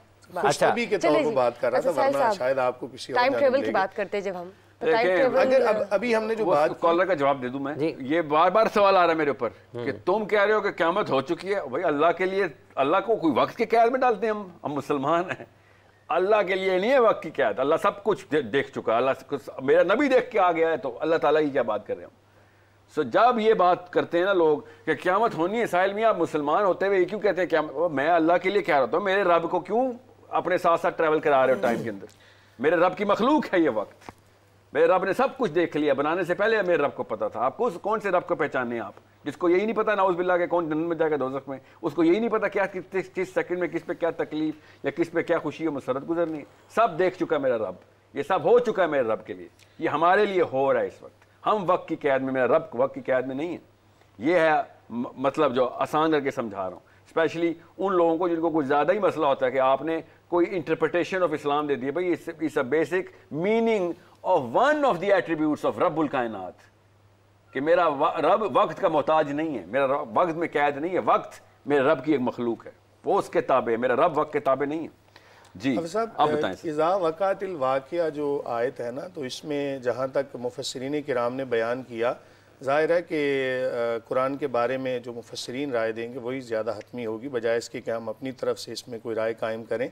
तो जहाँ पर माजी का सीगा आता है ना क़यामत के लिए, तो वहाँ पे उसूल ये होता है कि इज़ा वक़ातिल वाक़िया, कि जब क़यामत वाक़े हुई, तो माजी के सीगे से इसको ताबीर करना इसकी तहकीक के लिए है कि जिस तरह माजी में कोई काम हो चुका होता है ना, तो उसमें कोई किसी किस्म का शुबा नहीं होता, इसी तरह क़यामत यकीनी तौर पर कायम होगी, हालांकि वो मुस्तकबिल में ही कायम होगी, लेकिन जो कायम होगी उसके अंदर शुबा बिल्कुल है ही नहीं। जिस तरह माजी में कोई काम मुतहक्किक हो जाता है, इसी तरह यकीनी तौर पर वो ये जो मुस्तकबिल में कायम होगी। नबी इस्लाम ने दोज़खियों और जन्नतियों की लिस्टें और बंदे देखे हैं, वो होंगे ना, अभी बिल्कुल होंगे, हुए तो नहीं है ना।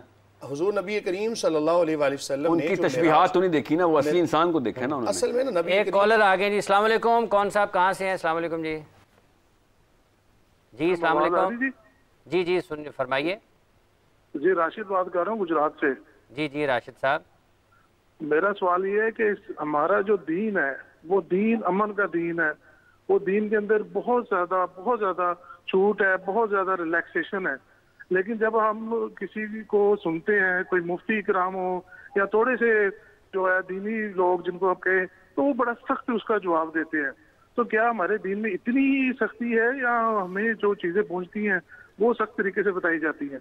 ये सवाल मेरा साहिल साहब से भी है, मुफ्ती साहब से भी है। थैंक यू जी साहिल साहब। जी जो लफ्ज़ आपने इस्तेमाल किए इतने एब्स्ट्रैक्ट हैं कि उसका कोई भी मतलब ले सकता हूँ। छूट है कि कितनी छूट, आप बताएं आपको कितनी छूट चाहिए, ठीक है। सख्ती है, आप बताएं आपको कितनी सख्ती चाहिए, हमें सख्ती भी चाहिए होती है। सो मैं वो वाला मतलब नहीं ले सकता जहाँ मैं जान सकता हूँ जो आपके दिल में है, जो आप चाह रहे हैं। मगर अगर एक ख़ास लेवल पे उस बंदे को छूट दी जाए जो आप पे ताकत में है, तब आपको कैसा लगेगा? तो बताएं इस्लाम में कितनी छूट अलाउ है आपको। आपको खुद जवाब आ जाएगा कि नहीं सर इतनी छूट ना देना इन फिरौनों को कि ये रोंद कितने निकल जाएं। तो आप बताएं इस्लाम को आपके ख्याल से कितनी पकड़ करनी चाहिए थी? फिर आपको मुफ्ती याद आएंगे कि सर इनको पकड़वाएं, ये तो सब कुछ ही खा गए हमारा। वहां पे आपको क्यों छूट नहीं चाहिए? जब एक जालिम को छूट चाहिए होती है तो अब आपको क्यों जालिम को पकड़ चाहिए होती है? आप चाहते हैं कि जालिम को पकड़ा जाए। सो आप डिपेंड करता है कि आप किस एंगल से देखना चाह रहे हैं। मैं जब भी बात करता हूं, और मैं ज़रूरी है कि मैं बात करूं, मैं सियासी बात करता हूं, मैं इस्लाम को एज अ पॉलिटिकल सिस्टम देखता हूं, तो उसमें फ़र्द को hard on policy, very soft on people मेरे नबी सल्लल्लाहु अलैहि वसल्लम ने देखा, मैंने पाया है। मेरे अपने नबी सल्लल्लाहु अलैहि वसल्लम को पाया है कि मेरा अपना नबी लोगों के साथ बुर्दबादी, माफ़ कर देना, दरगुजर, सरफ नज़र कर देना, और पॉलिसी के ऊपर ही बस सुपर असर्टिव, सुपर स्ट्रिक्ट। कभी भी नहीं ऐसा हुआ कि पॉलिसी के ऊपर नबी सल्लल्लाहु अलैहि वसल्लम ने तसन्नुर और मरवत दिखाई हो। He was so straight forward, because इस बारे में शक में गए तो लोगों ने पता नहीं क्या क्या इख्तरा निकाल लेनी अंदर। पॉलिसी के ऊपर सख्त हो, कोई छूट ना दें, लोगों के ऊपर माफ़ी करें, बिल्कुल छूट दें। मैं भी चाहता हूं कि मुझे सेकंड थर्ड चांस मिला करें। अल्लाह ताला ने अपनी सुन्नत कुरान में बता दी है कि हम पहली दफ़ा नहीं पकड़ते किसी को, हम रस्सी दराज करते रहते हैं, बिकॉज अल्लाह की अपनी हया और रहम का तकाजा है कि आप, अल्लाह कहता है चल कर ले, हो जाएगा, तुझे होश आ जाएगा, नहीं आता तो फिर देख लेंगे, मगर पॉलिसी चेंज नहीं करते। और इस्लाम जहाँ पॉलिसी की बात करता है वहाँ आपको भी चाहिए सख्ती करें, जहाँ इस्लाम पीपल की बात करता है वहाँ आपको भी चाहिए कि छूट दिया करें, लोगों को नरम रवैया रखा करें, जैसा आप अपने।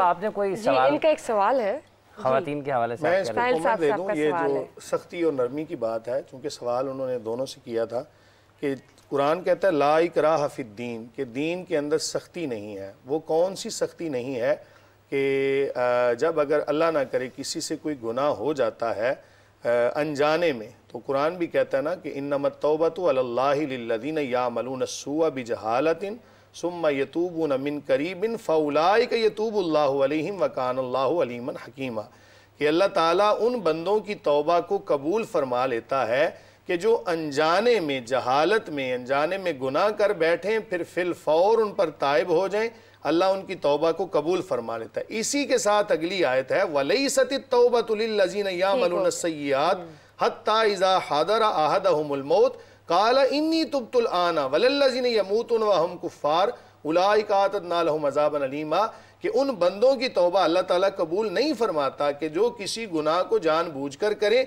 गुनाह दर गुनाह करते चले जाएं, जब मौत का वक्त आ जाए तो अब कहें हम तौबा करते हैं या फिर काफिर हों, तो ऐसे बंदों की तौबा अल्लाह कबूल नहीं फरमाता। जहां पर होता है ना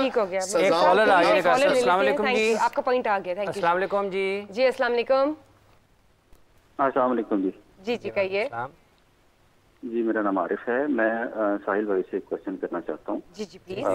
मैं गुज़िश्ता से इनको सुनना था, और जब इनको सुना जाता है तो एक वर्ड है मुक़ल्लिद और गैर मुक़ल्लिद। जब साहिल भाई को सुना जाए ना तो इस तरह से लगता है कि तकलीद छोड़ के हमें खुद से आना चाहिए, मगर बात फिर वही है कि मुफ्तियानी इकराम जब चलते हैं तो वो किसी न किसी फिक़ा को लेकर चल रहे होते हैं। तो अगर ये लोग अपना काम नहीं कर रहे तो फिर हम फिर कहाँ से इब्तिदा करेंगे अपने इल्म को हासिल करने की?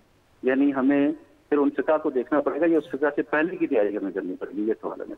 बहुत शुक्रिया आपका। मैक्सिमम 30 सेकंड की बात है कि अगर एक बंदा जब कोई हुक्म शरा बयान करता है ना, सज़ाओं के निफाज का जब मामला होता है तो इस्लाम उसके अंदर सख्ती करता है। जहाँ सज़ाओं के हवाले से सख्ती हो वहाँ पे अमन होता है, और जहाँ सज़ाओं के हवाले से नरमी हो वहाँ पे अमन नहीं होता। उसकी मिसाल पाकिस्तान और दीगर जो ममालिक जहाँ पर इस्लामिक सज़ाओं के हवाले से सख्ती की जाती है वहाँ पे आप हालात वाक़यात देख सकते हैं। आप सऊदी अरब में देखते हैं कोई बंदा जनाब हाथ कटने के डर से किसी की चीज़ को हाथ नहीं लगाता, क्योंकि सज़ाओं में सख्ती है।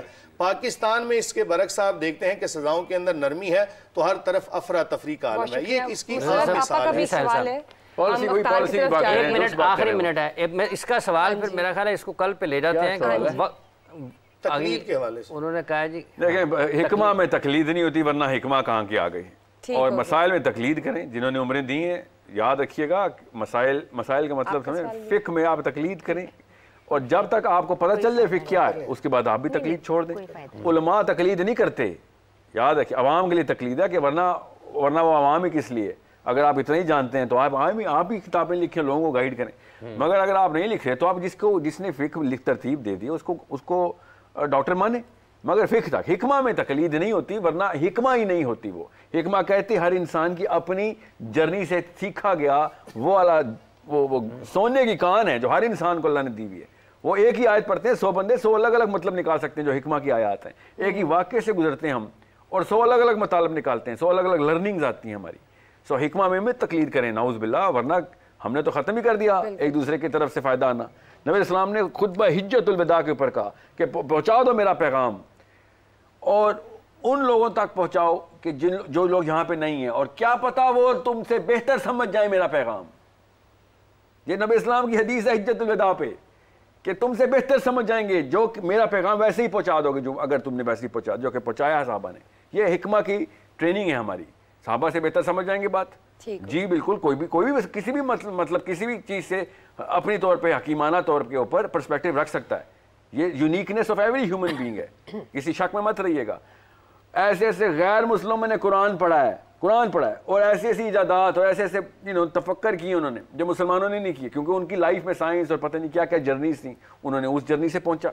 मगर जब आप आते हैं फ़िक़्ह के ऊपर तो फिर अपनी तरफ से तो नहीं आप मसाइल का फतवा देंगे या खुद ही हराम और हलाल की डिसीजन ले लेंगे। इसके ऊपर तो हदीस है कि ऐसा वक्त आएगा लोग अपनी तरफ से बगैर किसी इल्म के हलाल और हराम का फतवा देना शुरू कर देंगे। वो फिर जाहिर है फिर क्या होगा, फिर आप एक कानून बनाएंगे अपनी तरफ से। आप किसी भी मैं पाकिस्तान का नया कानून तो नहीं बनाता, मेरी गली में इशारा नहीं चलेगा, और कानून नहीं चेंज हो सकते। कानून के लिए अल्लाह ताला ने एक किताब शाया कर दी हुई है और उस कानून को बदलना तागूत है। इसलिए आप उन डॉक्टर्स को रुजू करते हैं जिन्होंने कानून पढ़ा होता है। इसको फ़क़ीही मामलात के अंदर फ़ुक़हा ने तरतीब दे दिया हुआ है। इसके अलग अलग स्कूल ऑफ थॉट हैं, जिसको मर्जी पकड़ें, मगर एक ख़ास इल्म इसका भी आ जाए उसके बाद इनको भी आप तकलीद नहीं करें। उलमा पे तकलीद नहीं है, ये गैर उलमा पे तकलीद है।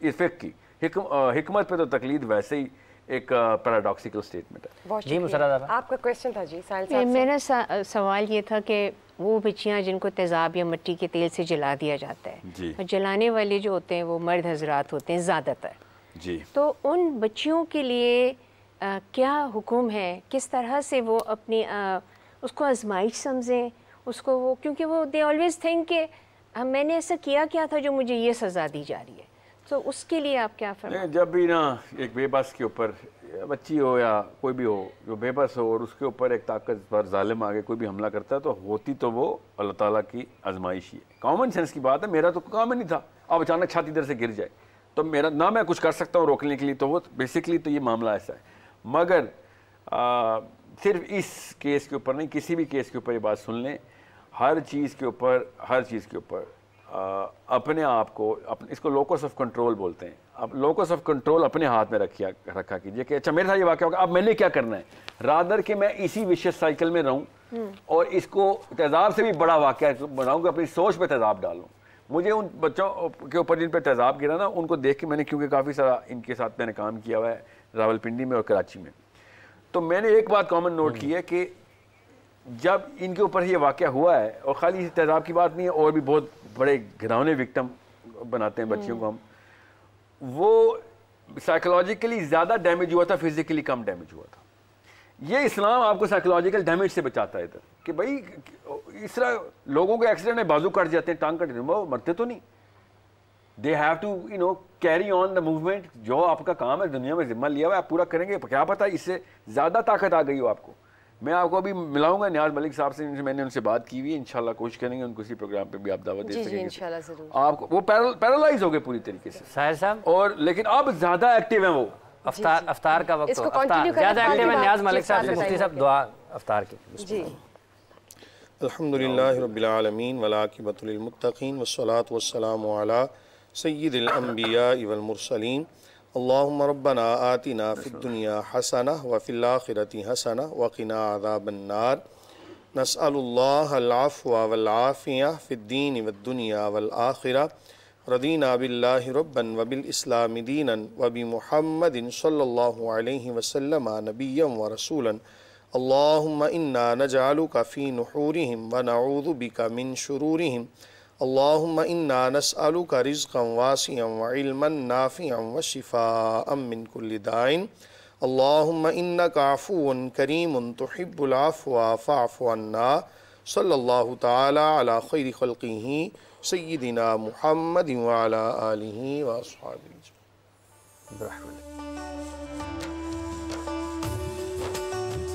समा